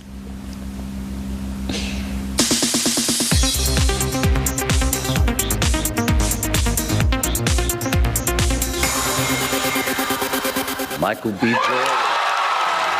A heavenly night for Sinners as Michael B. Jordan won the Academy Award for Best Actor. And everybody at home who supported Sinners, who went to go see the movie once, twice, 3, 4, 5 times, thank you. Because you guys made this movie what it is. I love you. I love you. I love you. Ryan Coogler was recognized for the film's original screenplay, and Autumn Durald Arkapaw became the first woman to win an Oscar for cinematography. Whenever I say thank you to Ryan, he replies and says, "No, thank you. Thank you for believing in me, and thank you for trusting me." And that's the kind of guy that I get to make films with. Somebody take me. The 98th Oscars included music from Sinners, which won for Best Score, and K-pop Demon Hunters, winner for Best Song and Best Animated Feature. And for those of you who look like me, I'm so sorry that it took us so long to see us in a movie like this. But it is here. This is great. Amy Madigan was delighted to accept the Best Supporting Actress trophy for Weapons. This is really something. As was Jessie Buckley, named Best Actress for Hamnet. Mom, Dad, thank you for teaching us to dream and to never be defined by expectation, but to carve from your own passion. Sean Penn was not there to accept Best Supporting Actor for One Battle After Another, but the film's casting director, Cassandra Koulakundis, gleefully accepted the first ever Academy Award for casting. And for the casting directors that fought tirelessly to make it happen, despite everything in their way, I dedicate this to you and to the casting directors who never got a chance to get up here. One battle after another, Paul Thomas Anderson. Paul Thomas Anderson was up there plenty. The One Battle After Another filmmaker won his first 3 Oscars: Best Adapted Screenplay, Best Director, and Best Picture of the Year. What a night. You guys, let's have a martini. This is pretty amazing. Cheers. Thank you very much. Thank you. In Hollywood, I'm David Daniel.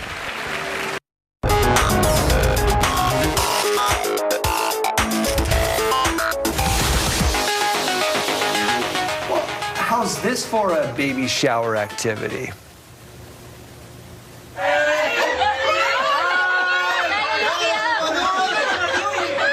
Teamwork, the classic game where you put your head through a cutout of a baby, another person is doing the feeding from behind blind. These people are remarkably clean. This is hilarious. Are those blizzards they're having? I hope that's really not good. I hope that's not baby food. I think it looks like yogurt, maybe. Okay. Yeah. I don't know. This would go. Looks like a good time, though. This would go way worse if this were us, because we would purposely get it all over. Oh, the yeah. Yes. For Walls. sure we would. Yeah.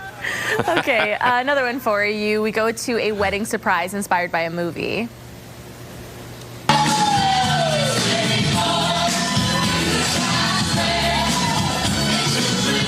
Where's Janelle? Get her in here. Let's recreate some magic. Janelle, come here. This couple surprised their guests by reenacting the infamous Dirty Dancing lift, and along with 20 of their friends, too. And they absolutely nailed it. 20 of their They're friends. really Most good. special. Oh, I hear You can tell they have talent. Hi, Janelle. Hi, Janelle. Are you going to run and do the lift? Come here. She said yes. She said yes, but she doesn't seem to be moving. No, okay. Well, one last video before we go. Do we have time? We don't have enough time. Sorry, Janelle. Oh, you man, got cut. you're such a You got tease. cut. She was right Come here. on. She was so close. We're back right after this.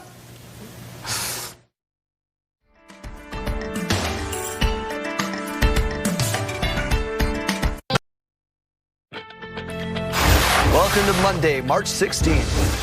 And really commend you here for your leadership of the Coalition of the Willing. It would not have happened without you. The Prime Minister expected to meet with the King today as he wraps up his latest trip. Bell Canada announcing a new AI data center is coming to the RM of Sherwood. One battle after another. Canadian connections to the 98th Academy Awards. Stay with us, Saskatchewan. Your morning starts right now.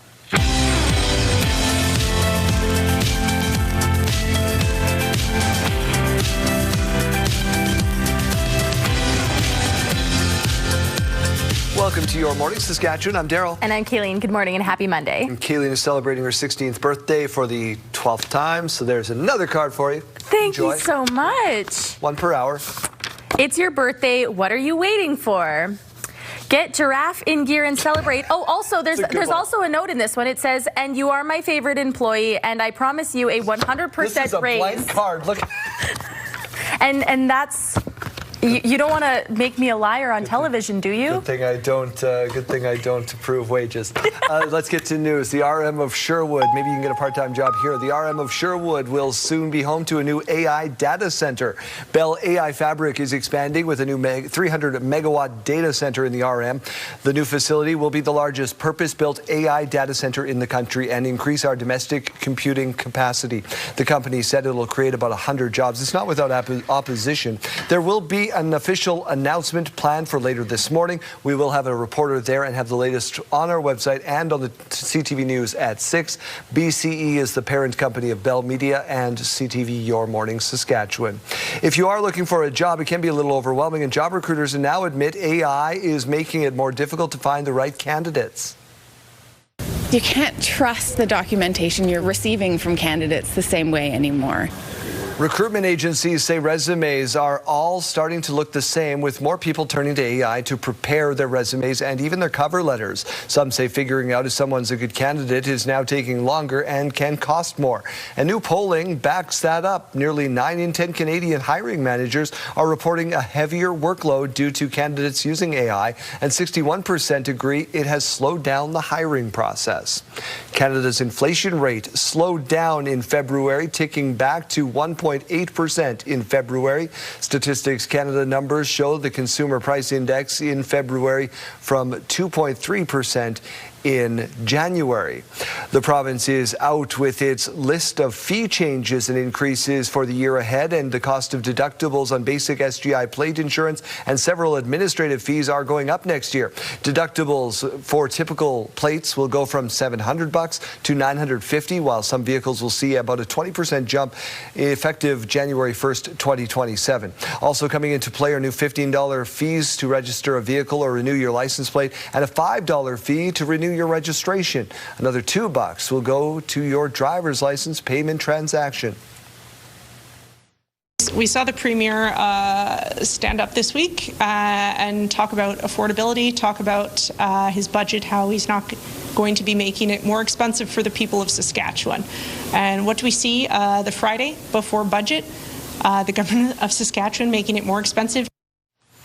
The province says changes will support the auto fund long-term, which faces challenges over inflation and rising vehicle repair costs. Also taking effect next year, after doubling road use fees for electric vehicles last year in the budget, the province will be tying increases to the rate of inflation going forward, trying to balance things out between EVs and traditional fuel vehicles.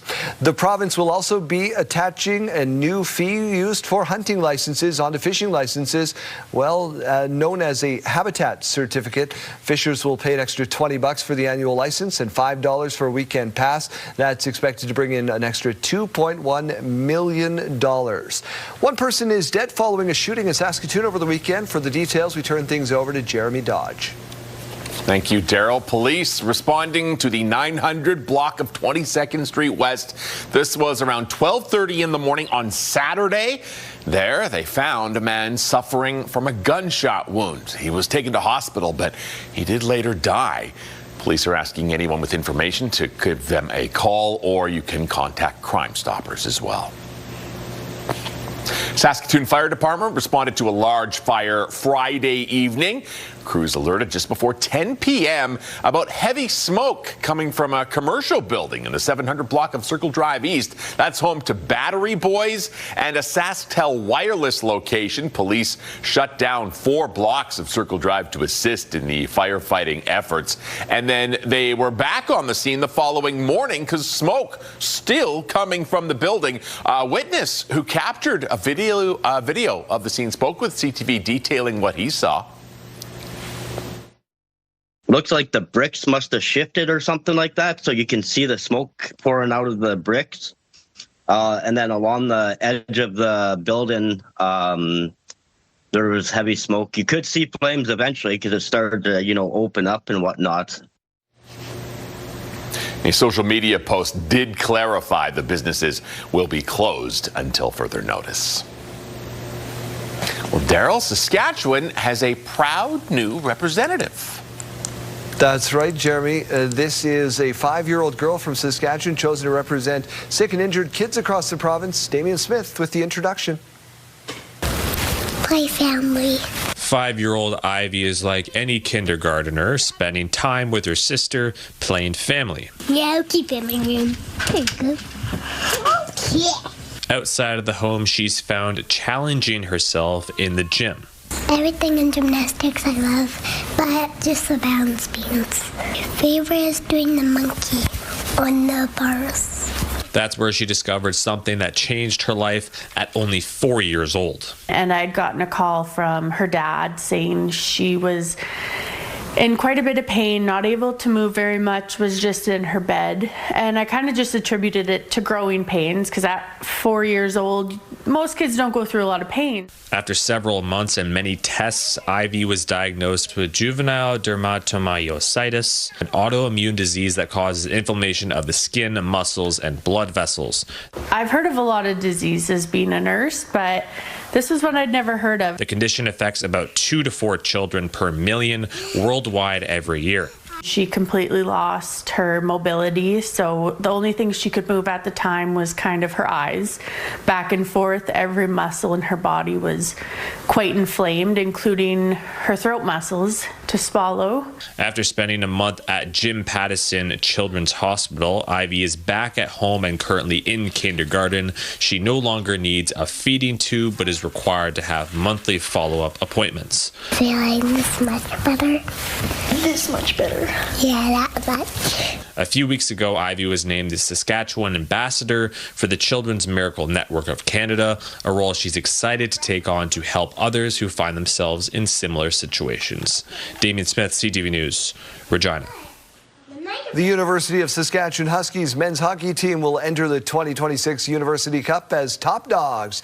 The tournament begins on Thursday in Halifax, and for the first time since 2000, the Canada West champion Huskies have earned the top seed. It's an 8-team field, which also includes Mount Royal from the Canada West. The Huskies will open up Thursday, as I said, against St. Mary's. Our Mike Siona will check in with the team before they leave later in this show. Later this week, the Saskatchewan Rush headed back to the NLL playoffs.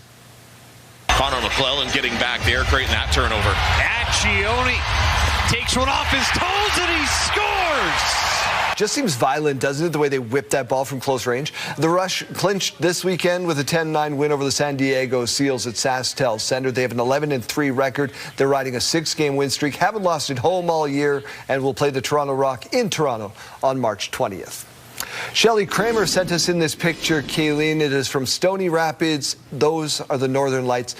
Beautiful. Absolutely beautiful. And we don't get a lot of pictures from Stony Rapids. So thank you, Shelley, for sending that in. Yeah, absolutely. What can they expect up there in the north today?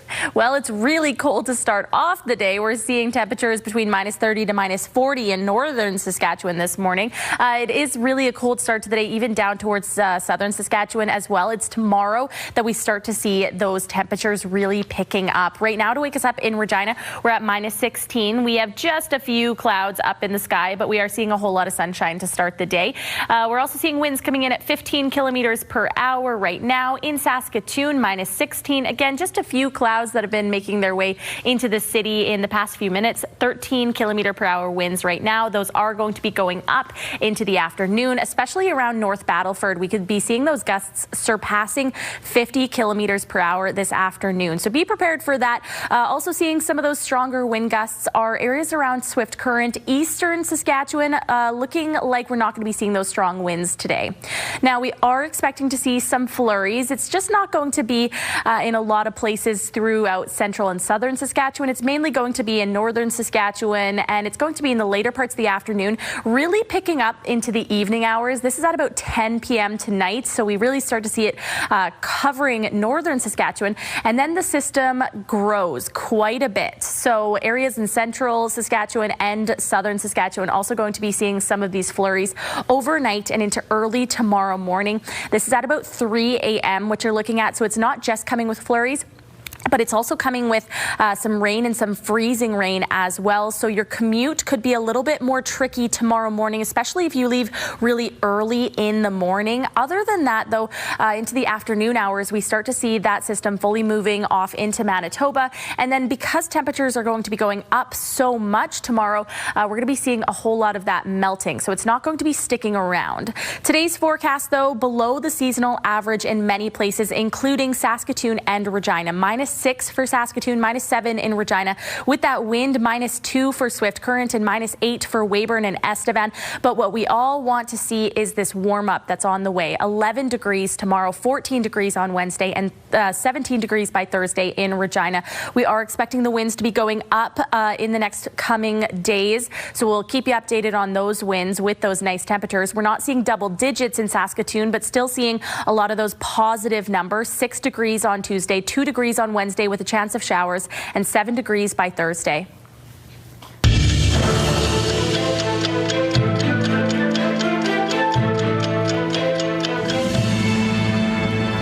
This day in history, March 16th, 2020, the Dow Jones Industrial Average saw the single largest point drop in its history. March 16th, 2020, Canada announced the first border closures due to the COVID-19 pandemic. And March 16th, 1995, Mississippi formally ratified the 13th Amendment, becoming the last state to approve the abolition of slavery.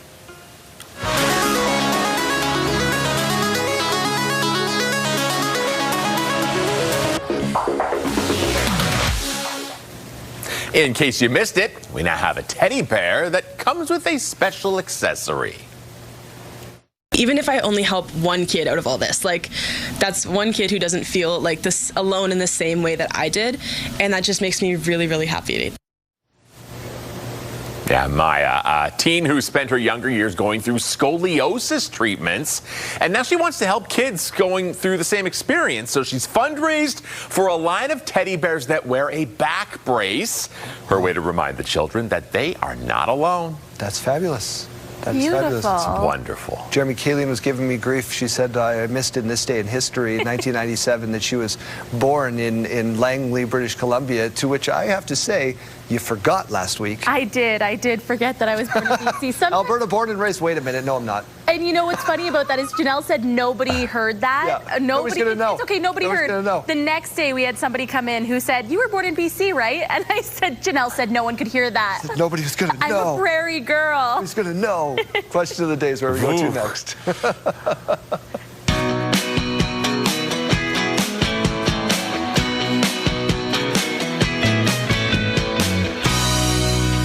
What's the best movie you've seen in the past year? Let's find out from some of our viewers. Yeah, we're continuing to talk about the Oscars. So we had Judy and Nelson Bird, our friends, right in saying, best movie, Wake Up Dead Man, A Knives Out mystery. Was good. Good. Not as good as the original. Yeah, the very first one was good. This one was well done too.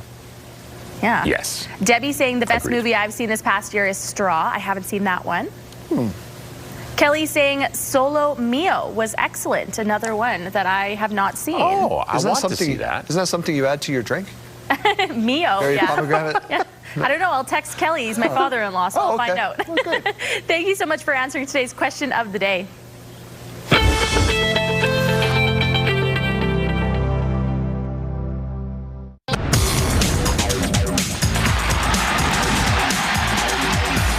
Oh, this is the SJHL clash you want to see heading into the postseason. It's the Melville Millionaires taking on the Yorkton Terriers. We haven't checked in with the Mills for a little while, so let's do that right now as we welcome in the head coach and GM, Doug Johnson. Thanks so much for doing this. Well, thanks for having me. Really appreciate it. Got to ask you how you like your chances in this first-round matchup against a hated rival. Well, you got to have a lot of confidence going into any series. We've played Yorkton pretty hard this season, lost a couple games in overtime. The last game we played didn't go our way. We played 7 APs, but at the end of the day, if we stick to our game plan and play like we're capable of, play big, play heavy, make sure we focus on the defense, I like what we can do against Yorkton.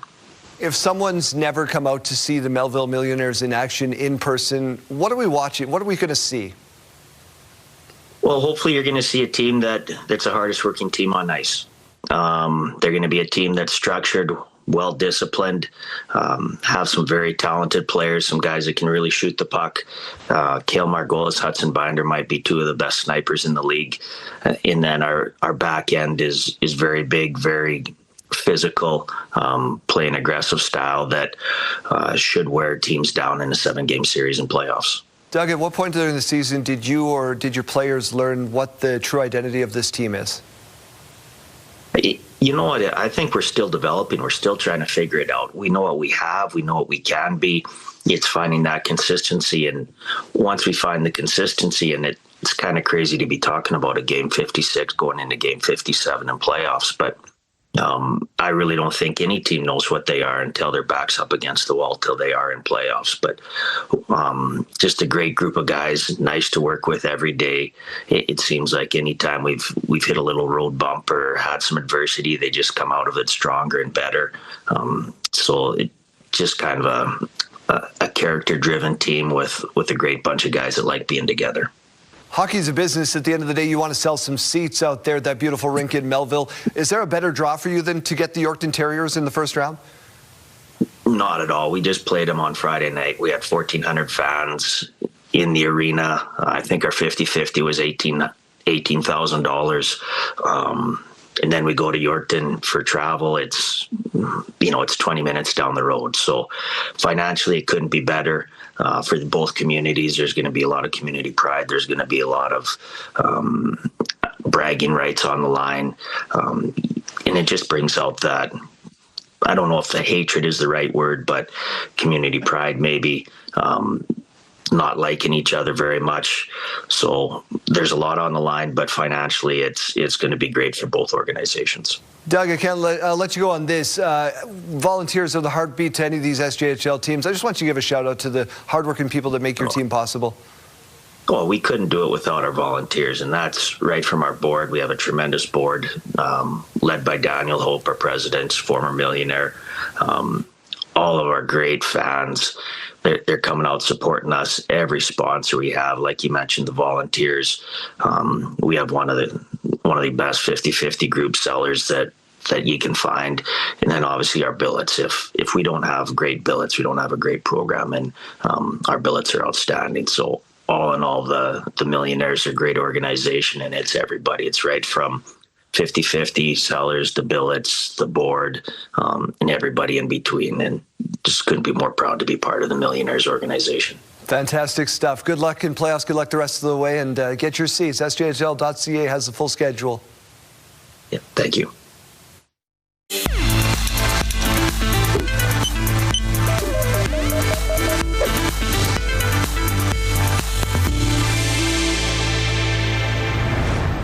A North Carolina mother welcomed 3 bundles of joy on National Triplet Day.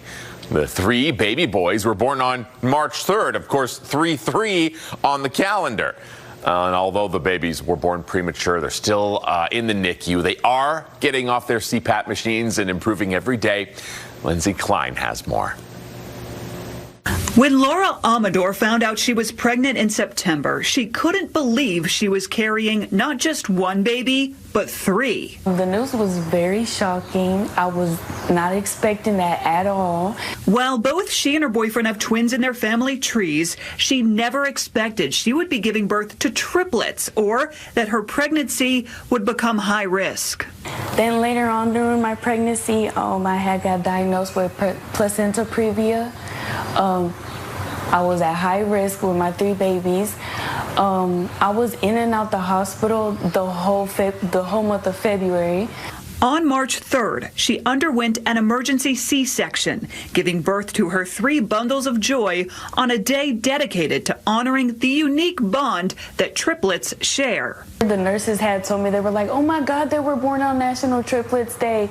You need to do something about that. Everybody is so excited and just flooded with love towards me and my babies. Yeah, I appreciate everybody for being there for us. But with that excitement came some obstacles. The triplets were born about 2 months early. Now they're up in the NICU, trying to fight for their lives.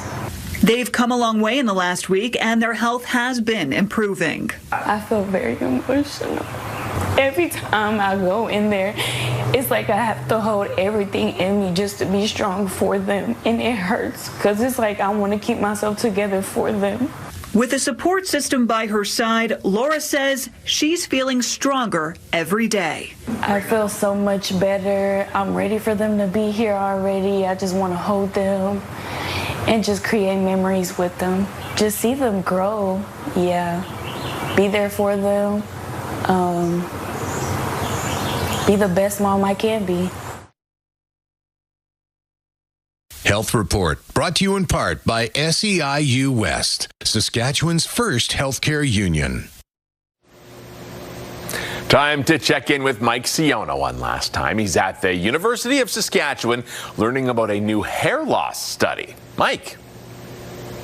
Well, I'm joined this time by Ibrahim Alazam talking about this research project, which, of course, is the Almated hair restoration. Is that correct? Yeah, that's correct. Love that. And it's time for you guys to get involved. Who are you guys looking for in this first of its kind project in Canada? Who we're looking for right now are anyone above the age of 18, both male and female, obviously, and then we're looking for people who haven't had any treatment done before, such as anyone on finasteride, minoxidil, or who have had a hair transplant. So that's sort of our inclusion criteria right now. Perfect. Okay. And obviously, those people need to be available. What is the timeline and the commitment if somebody's sitting at home checking off all of those boxes and saying, hey, you know what, maybe this is for me? For sure. So we're going to start the study 3rd week of May, and then there's going to be 3 treatments after that. So then in June, a month after that, and then in July. And then after that, we'll have a 30-day follow-up to see how everything's going, and then following a 90-day follow-up to track the progress. Gotcha. And what are you guys looking for in terms of the progress? I mean, what's the result that we're trying to test for? Yeah, so we're looking for hair density and thickness changes over time, as well as patient satisfaction to understand, has there been any changes, how is the hair follicles being impacted, and we'll be taking some photos to understand and tracking progress.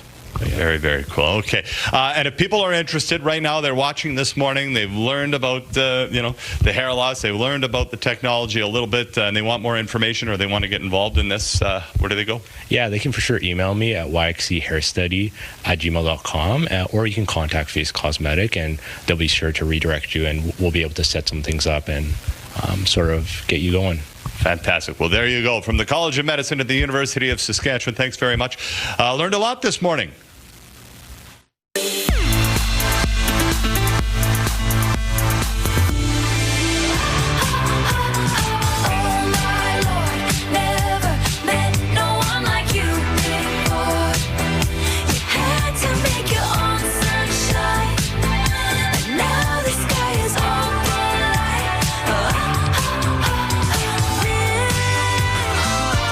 She dances good as she look right now.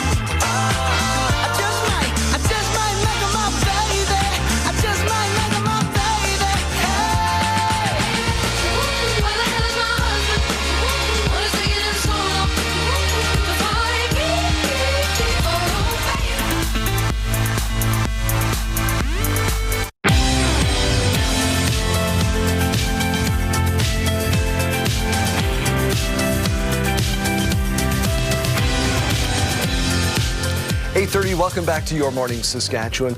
Canada's inflation rate slowed down in February, edging back to 1.8% in February from the 2.3% increase in January. Statistics Canada says the slowdown on a year-over-year basis was largely driven by the price increases that kicked in last February when the federal tax holiday ended partway through the month. Grocery prices rose by 4.1% following a 4.8% increase in January. Up. Stats Canada says grocery prices have risen by more than 30% since February of 2021. If you have a kid and you buy berries, you know how pricey that is. The Prime Minister is meeting with the UK Prime Minister at 10 Downing today. It was about a year ago today. I've just been sworn in as Prime Minister and came here, and we agreed to work closely on a number of international issues and also to tighten our bilateral ties in intelligence sharing, in trade across a whole host of areas, and that's exactly what's been happening, and it's a good thing. The two leaders condemned the Iranian regime's missile and drone attacks and expressed concern over the civilian death toll in the conflict in the Middle East. They also reaffirmed their determination to maintain pressure on Russia to end its war in Ukraine. The Pentagon has identified 6 American service members killed in a crash of a refueling plane in Iraq as the president in the U.S. orders more than 2,000 additional Marines to the Middle East while demanding other countries help protect the Strait of Hormuz. James Longman reports. This morning, President Trump with a threat to the NATO alliance. If there's no response or if it's a negative response, I think it will be very bad for the future of NATO, he said. Trump is trying to pressure world powers, including the UK, France and Italy, to help keep the Strait of Hormuz open as oil prices skyrocket. This after Australia and Japan already refused his request. The president won't give specifics on which countries might sign on. But the Strait of Hormuz, through which roughly 20% of the world's oil travels, is now a no-go zone for shipping, with the constant threat of Iranian drone and missile attacks. Democrats argue the administration had no plan. The Strait of Hormuz obviously is now shut down. All of this was predictable. The White House stands by its strategy. Energy Secretary Chris White telling our Martha Raddatz the pain at the pump will be short-lived. Are you really sure it's going to be short term? Can you guarantee it'll just be weeks before prices go down? Hey, there's no guarantees in wars at all. I can guarantee this situation would be dramatically worse without this military operation to defang the Iranian regime. This as thousands of U.S. Marines aboard Navy carriers move into the region. It's an amphibious attack group capable of conducting ground operations. President Trump has said he's not ruling out U.S. boots on the ground. And this morning, the real cost of the war becoming clear as we learn the identities of the 6 Americans killed when their refueling aircraft went down in Iraq on Thursday. Among them, 34-year-old Technical Sergeant Ashley B. Pruitt from Bardstown, Kentucky. Her family described her as an amazing wife, mother and airman. And the youngest among them, Technical Sergeant Tyler Simmons, just 28 years old. His family say he dreamed of serving his country. He's just a fantastic person. You couldn't ask for a better grandson than he was. So what's the economic impact of all this? Well, oil is now at $101 a barrel and it's hitting gas prices in the US. Gas Buddy thinks gas will hit $4 a gallon this week. And of course, that could rise further as this war continues. James Longman, ABC News in Iraq. You're already seeing it in Canadian gas prices in Saskatchewan. It's about $1.65 a litre at most stations across the majors. The University of Saskatchewan preparing to open a new poultry research facility. It comes as Canada's egg industry goes through major change. Here's Laura Woodward. About 6,000 birds live at this research facility at the University of Saskatchewan. But the cages they're in will soon be a thing of the past. By 2036, conventional cages for laying hens will be phased out across Canada.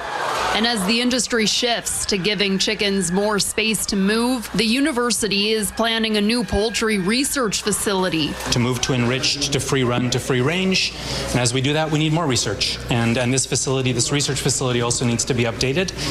So we're pumped. The new building will include 10 separate research rooms, allowing scientists to study how different conditions affect egg production and animal welfare. And then we do have the ability in these terraces for birds birds to come outside during the day if we choose to have that, to test what happens with free range. Researchers will test different types of feed, lighting, and environments, and share that information with the 1,200 egg farmers in the country. My first project will be looking at light, and I'm going to have a physiologist from Purdue, and I'm going to have a veterinarian coming that specializes in these types of things from Arkansas, and I'm going to have another physiologist coming from Maryland. How cool is that? I mean, to be able to do that kind of research with an international perspective, I can't stand it. I'm losing my voice because I'm excited. I do love chickens, yes. Every person who steps foot into this facility must be suited up to avoid the spread of avian flu and other diseases. It's the same reason that these chickens will be euthanized at the end of their laying season. So at the end of the flock, the production cycle is stopped and we bring in a new bunch of young birds. The facility is anticipated to open within the next 2 to 3 years. Laura Woodward, CTV News, Saskatoon. Well, the annual Canadian Interprovincial Medical Bonspiel was hosted in Saskatoon over the weekend, where a number of healthcare workers hit the pebbled ice. Here's Hallie Mandrick.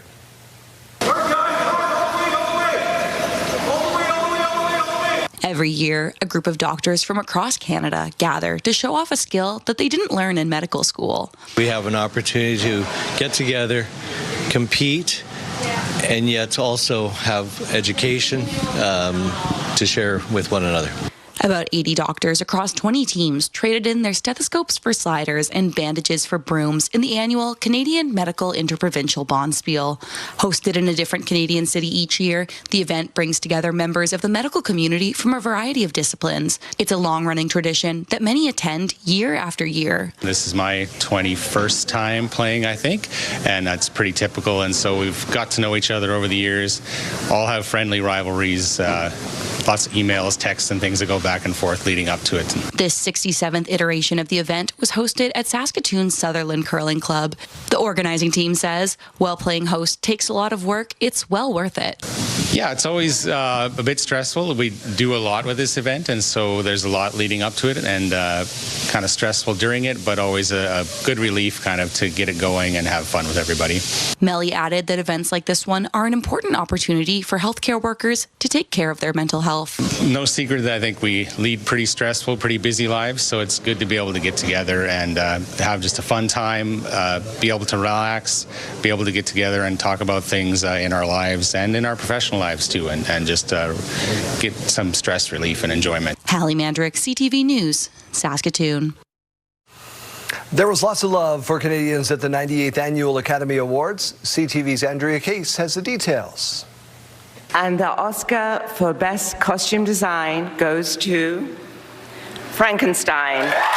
Kate Hawley. Shot in Toronto and premiering at the Toronto International Film Festival, Frankenstein was nominated for 9 Academy Awards. It won Costume Design, Makeup and Hairstyling, and Production Design. Huge thanks to Miles Dale. We share this with an amazing crew in Toronto and the UK. Those thanks included Toronto producer and Oscar winner J. Miles Dale. The Girl Who Cried Pearls. The makers of the animated short film The Girl Who Cried Pearls gave a shout out to Canada's National Film Board and the place they call home. We just really want to thank our amazing neighborhood. Thank you, the fantastic city of Montreal. Thank you, Canada. Canada. K-pop Demon Hunters. Korean-Canadian filmmaker Maggie Kang's animated feature film had this message. And for those of you who look like me, I'm so sorry that it took us so long to see us in a movie like this. But it is here, and that means that the next generations don't have to go longing.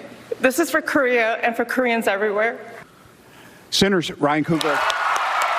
Going into the night, Sinners, the horror fantasy film, had 60 nominations, the most in Oscar history. Creator-writer Ryan Coogler won Original Screenplay. Its toughest competition came from one battle after another's 13 nominations. Paul Thomas Anderson. Creator Paul Thomas Anderson finally won an Oscar for Adapted Screenplay after 14 nominations without a win. Andrea Case, CTV News, Toronto. Well, this is a big day in Chicago. The river is running green for St. Paddy's Day. The leprechauns responsible are actually members of the Chicago Plumbers Union. The impeccable, brilliant green only lasts for a few hours, but the river remains green for days before slowly fading over time. It is non-toxic, so it's just for fun. St. Patrick's Day festivities in Chicago also include the St. Patrick's Day Parade through downtown Chicago. All right, so what do you want to talk about, Keelan? Do you want to talk about green rivers in Chicago, or do you want to talk about the Oscars? Oscars. Okay, what would you like to highlight this hour? Anna Wintour presenting with Anne Hathaway. Iconic. Okay, so the countdown to the Met Gala is at what, 93 days? It's May 4th this year. Oh, may the 4th be with you. Yes, so I don't know how many days away that is, but it's coming up. It's going to be overshadowed by Star Wars Day. Yeah, less than 2 months though, and you're not going to stop hearing me talk about it. So. Okay, well, good. All right, let's turn our attention to the weather picture, though, because we are seeing some colder conditions to start the day across Saskatchewan. That is all the pink that you're seeing. Blue in Alberta this morning and into British Columbia. So some warm temperatures over there. But again, Saskatchewan, cold start to the day, especially up north. Minus 36 in South End. Believe it or not, that's an improvement from where we were at just about an hour ago. Minus 34 in Stony Rapids. Minus 28 to start the day in La Ronge and minus 30 in Prince Albert. Down towards the south, we usually see some significant improvements. Not so much today. It's minus 20 in Assiniboia. We are seeing minus 8 in East End. So again, a bit of an improvement, just not as much as we are typically seeing at this time of the day. Minus 17 in Moose Jaw, minus 15 in Estevan, and minus 25 right now in Yorkton. Later on into the afternoon, seeing temperatures still below the seasonal average. It is going to change tomorrow as many of these temperatures are going to flip into the positive. So just get through the day today. Windy conditions expected in the Battlefords and Swift Current. Swift Current could also be seeing just a few flakes this afternoon. Minus 2, minus 6 for the Battlefords, minus 6 for Saskatoon, and minus 7 for Regina and Weyburn. Minus 8 expected for Estevan. Now, we're also talking about those wind gusts. Earlier on, we were seeing them surpassing 40 kilometers per hour around North Battleford. Those have gone up, so now they are surpassing 50 kilometers per hour. It gets stronger into the later parts of the afternoon. Areas around Saskatoon and Regina could be seeing those gusts up to about 40 kilometers per hour as well. Now, we are seeing mainly some flakes up north today, although we did just say that Swift Current has the chance of seeing just a few of them, mainly, though, again, up north, and that's moving in from Alberta in the afternoon hours. Into the evening hours, though, we really see the system growing in size, and it's coming along with snow, rain, and freezing rain. That's the pink you're seeing there. Overnight, it is going to be spreading down through central and southern Saskatchewan, so a lot of parts of the province going to be seeing this precipitation overnight. It's not going to be sticking around, though, because, again, tomorrow we're expecting a lot of this melting to be happening with lots of positive temperatures and a bit more of that sunshine tomorrow in the southwest corner of the province. 11 degrees is what Regina can expect tomorrow, so that's going to be nice to be into the double digits. 14 by Wednesday and 17 by Thursday. Some more precipitation on the way for Saturday. In Saskatoon, 6 degrees tomorrow, so not exactly seeing the double digits, but still a nice positive temperature. 2 degrees on Wednesday with a chance of rain, and 7 by Thursday.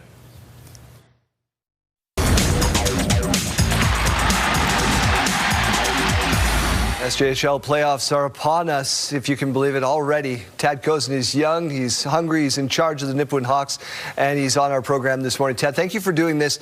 Tell us about your Nipawin Hawks team in this first-round matchup you've drawn against the Weyburn Red Wings. Yeah, thanks for having me. This is it's an honor to be able to be on here with you guys, and well, we're definitely excited. We know it's going to be the 4-5 matchup here in the playoffs starting on Friday. We're looking forward to playing a Weyburn team. We know what to expect with them. They obviously were in the finals last year, so we know they're going to be hungry to come back. But we're definitely looking forward to getting going here. We know the playoff hockey's back after a couple of years here in Nipawin, so we're looking forward to get back on home ice and having the fans cheering us on. And we've obviously had a lot of success here at home this year, so we're looking forward to bringing playoff hockey back to Nipawin here starting Friday. What's the feeling in the community? Because like you said, we're back in the playoffs. You're adding pieces this year instead of selling them off. It's got to be a whole different vibe there. Yeah, it really is. We ended up doubling over doubling our win total from last season. So we obviously went young last year and went through a little bit where we did a rebuild, and obviously it paid off this year with the way the guys have bought in and they're playing hockey right now. So the buzz in the communities obviously very, very high, and we can't wait for puck drop Friday night. Obviously we've got work to do this week yet, but Friday night's going to be pretty electric here in Nipawin. I got to give a shout out to Mason Egan because he's from Brooks, Alberta. I played with his dad. We're good pals. If we're not watching him, which you should be, who are some other standouts on your team if you've never seen Nipawin play before? For us, it starts with probably our goalie, Gage Roberts. He's been, a pillar for us all year. Eric Hoynes, Mason Karkachuk, our captain, Finley Radloff, Braden Jockums on the back end. We've got, Raider Wallington, who had a real good year as a 19-year-old, and a lot of, we've got some big guys back there that are going to help, shut down other teams' top lines. But we've got a lot of firepower up front, and that's got our goalie in net, and we obviously like our back end. So watch any of those guys, and they'll probably take you out of your seat. And one guy that'll definitely take you out of your seat is Connor Watson. The guy can do some pretty cool things with the puck. Are you excited about the Weyburn matchup, given that they've played a lot of hockey over the last little while? Yeah, everybody always asks, right, who's your dream matchup? Who do you want to play? For me, it's give us an opponent and we got to be ready to go. There's, obviously, would you like certain teams? Yeah, maybe. They're probably the ones that aren't in the playoffs because you obviously had success against them. But you just got to be prepared. And that's our job right now. The preparation started Saturday when we found out that we were playing Weyburn for sure. And we obviously got home ice. So now the preparation's starting, that we've got to be prepared, and we'll go through our process throughout the week here and make sure that our guys are ready and our coaching staff's ready, and the work doesn't stop. And obviously when puck drops Friday night, we've got to go and execute.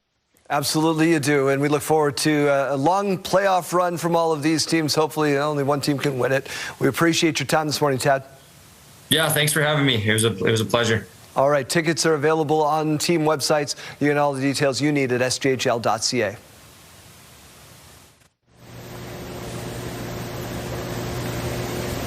Grade school students had the opportunity this weekend in Moose Jaw to pitch their entrepreneurial ideas. Damian Smith has the story. Inside Town & Country Mall, these students aren't shopping for toys or clothes. Instead, they're selling ideas on how to be a younger entrepreneur. There's definitely been some that I thought, oh, they might not do so well because they're like hiding, and now they're like talking because the other kids are helping them beside them. It's great interaction for them. 32 young entrepreneurs aged 6 to 16 participated in the event, with 3 receiving funding to push their business forward. There's a young man here that started making his own hats and everything. 13-year-old Crosby Jackman, a decorated golfer who shot 3 hole-in-ones last year, has been selling hats under the name LID, which stands for Let It Develop. So whenever you hit not as good as a shot, you would say let it develop and hopefully it turn out better, because the golf game needs patience, right?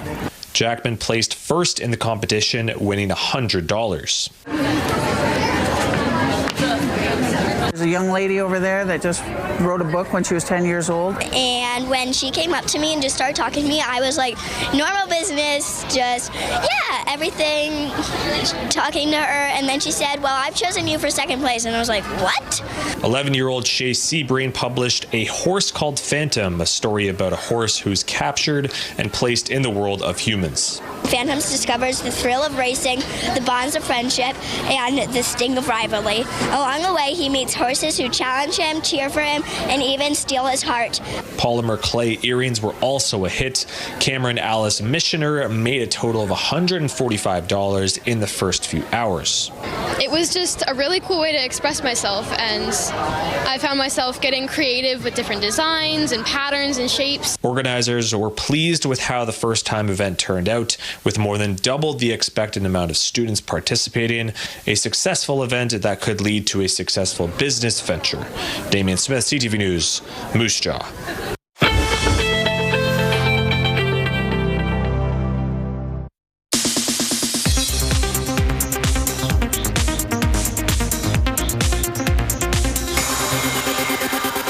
The 98th Academy Awards was a night full of first-time winners, with 2 movies dominating. One battle after another, winning big with 6 awards, including Best Picture, Director, and Best Adapted Screenplay, earning Paul Thomas Anderson his first Oscar Gold. What a night. You guys, let's have a martini. This is pretty amazing.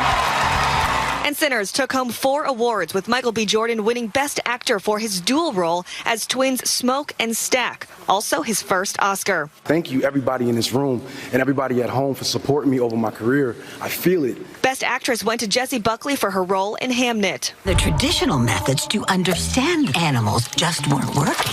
Disney's Hoppers held on to the top spot of the box office in its second weekend of release, bringing in another $38.5 million. The animated hit from the parent company of ABC News has so far earned $86 million in North America. Come back soon. If you insist. Universal's Reminders of Him opened in second place with $18.2 million domestically. The romantic drama earning another $10 million overseas. And happy birthday to Lauren Graham. The Gilmore Girls actress is 59. That's what's happening in Hollywood. Jacqueline Lee, ABC News.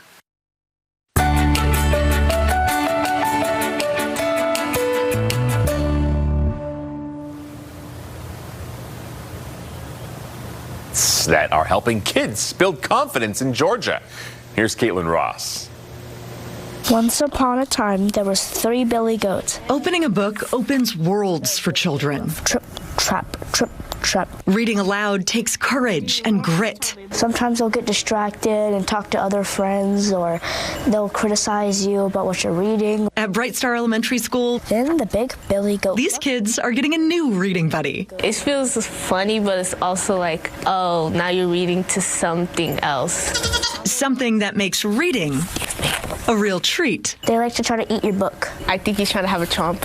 A brand new program pairing kids with kids. You can't get that anywhere else. Kama and Cosmo are the school's new reading goats. Sometimes they'll plop down on a beanbag with them. Sometimes they'll nibble on a book, and other times they'll just kind of stand there and look at them. But they're very attentive. I've got 2 horns and 4 hard hooves. That attention matters. Beatrice glared out the window. According to the Georgia Council on Literacy, 60% of students in 3rd grade are not reading at grade level in the state. A cat has her habits, a human has his. Media specialist Elizabeth Shadrax says programs like this, cats have moods like many creatures, give kids the chance to practice without pressure. It's important for them to be able to read without feeling like they're doing it wrong. It's nice to just have that confident booster to come in and read. One time he grabbed a book from the shelf and tried messing with it. She says the goats make reading fun and funny. Excuse me, comment, no biting books.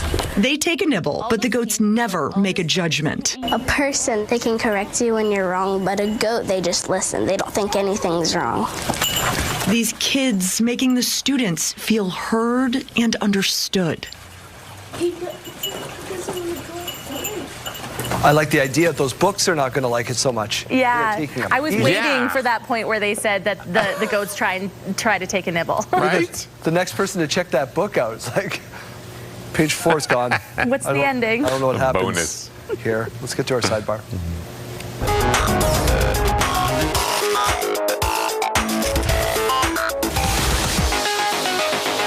Maybe a gift for you, a 2,000-year-old coin. It's making headlines now because somebody used it as bus fare.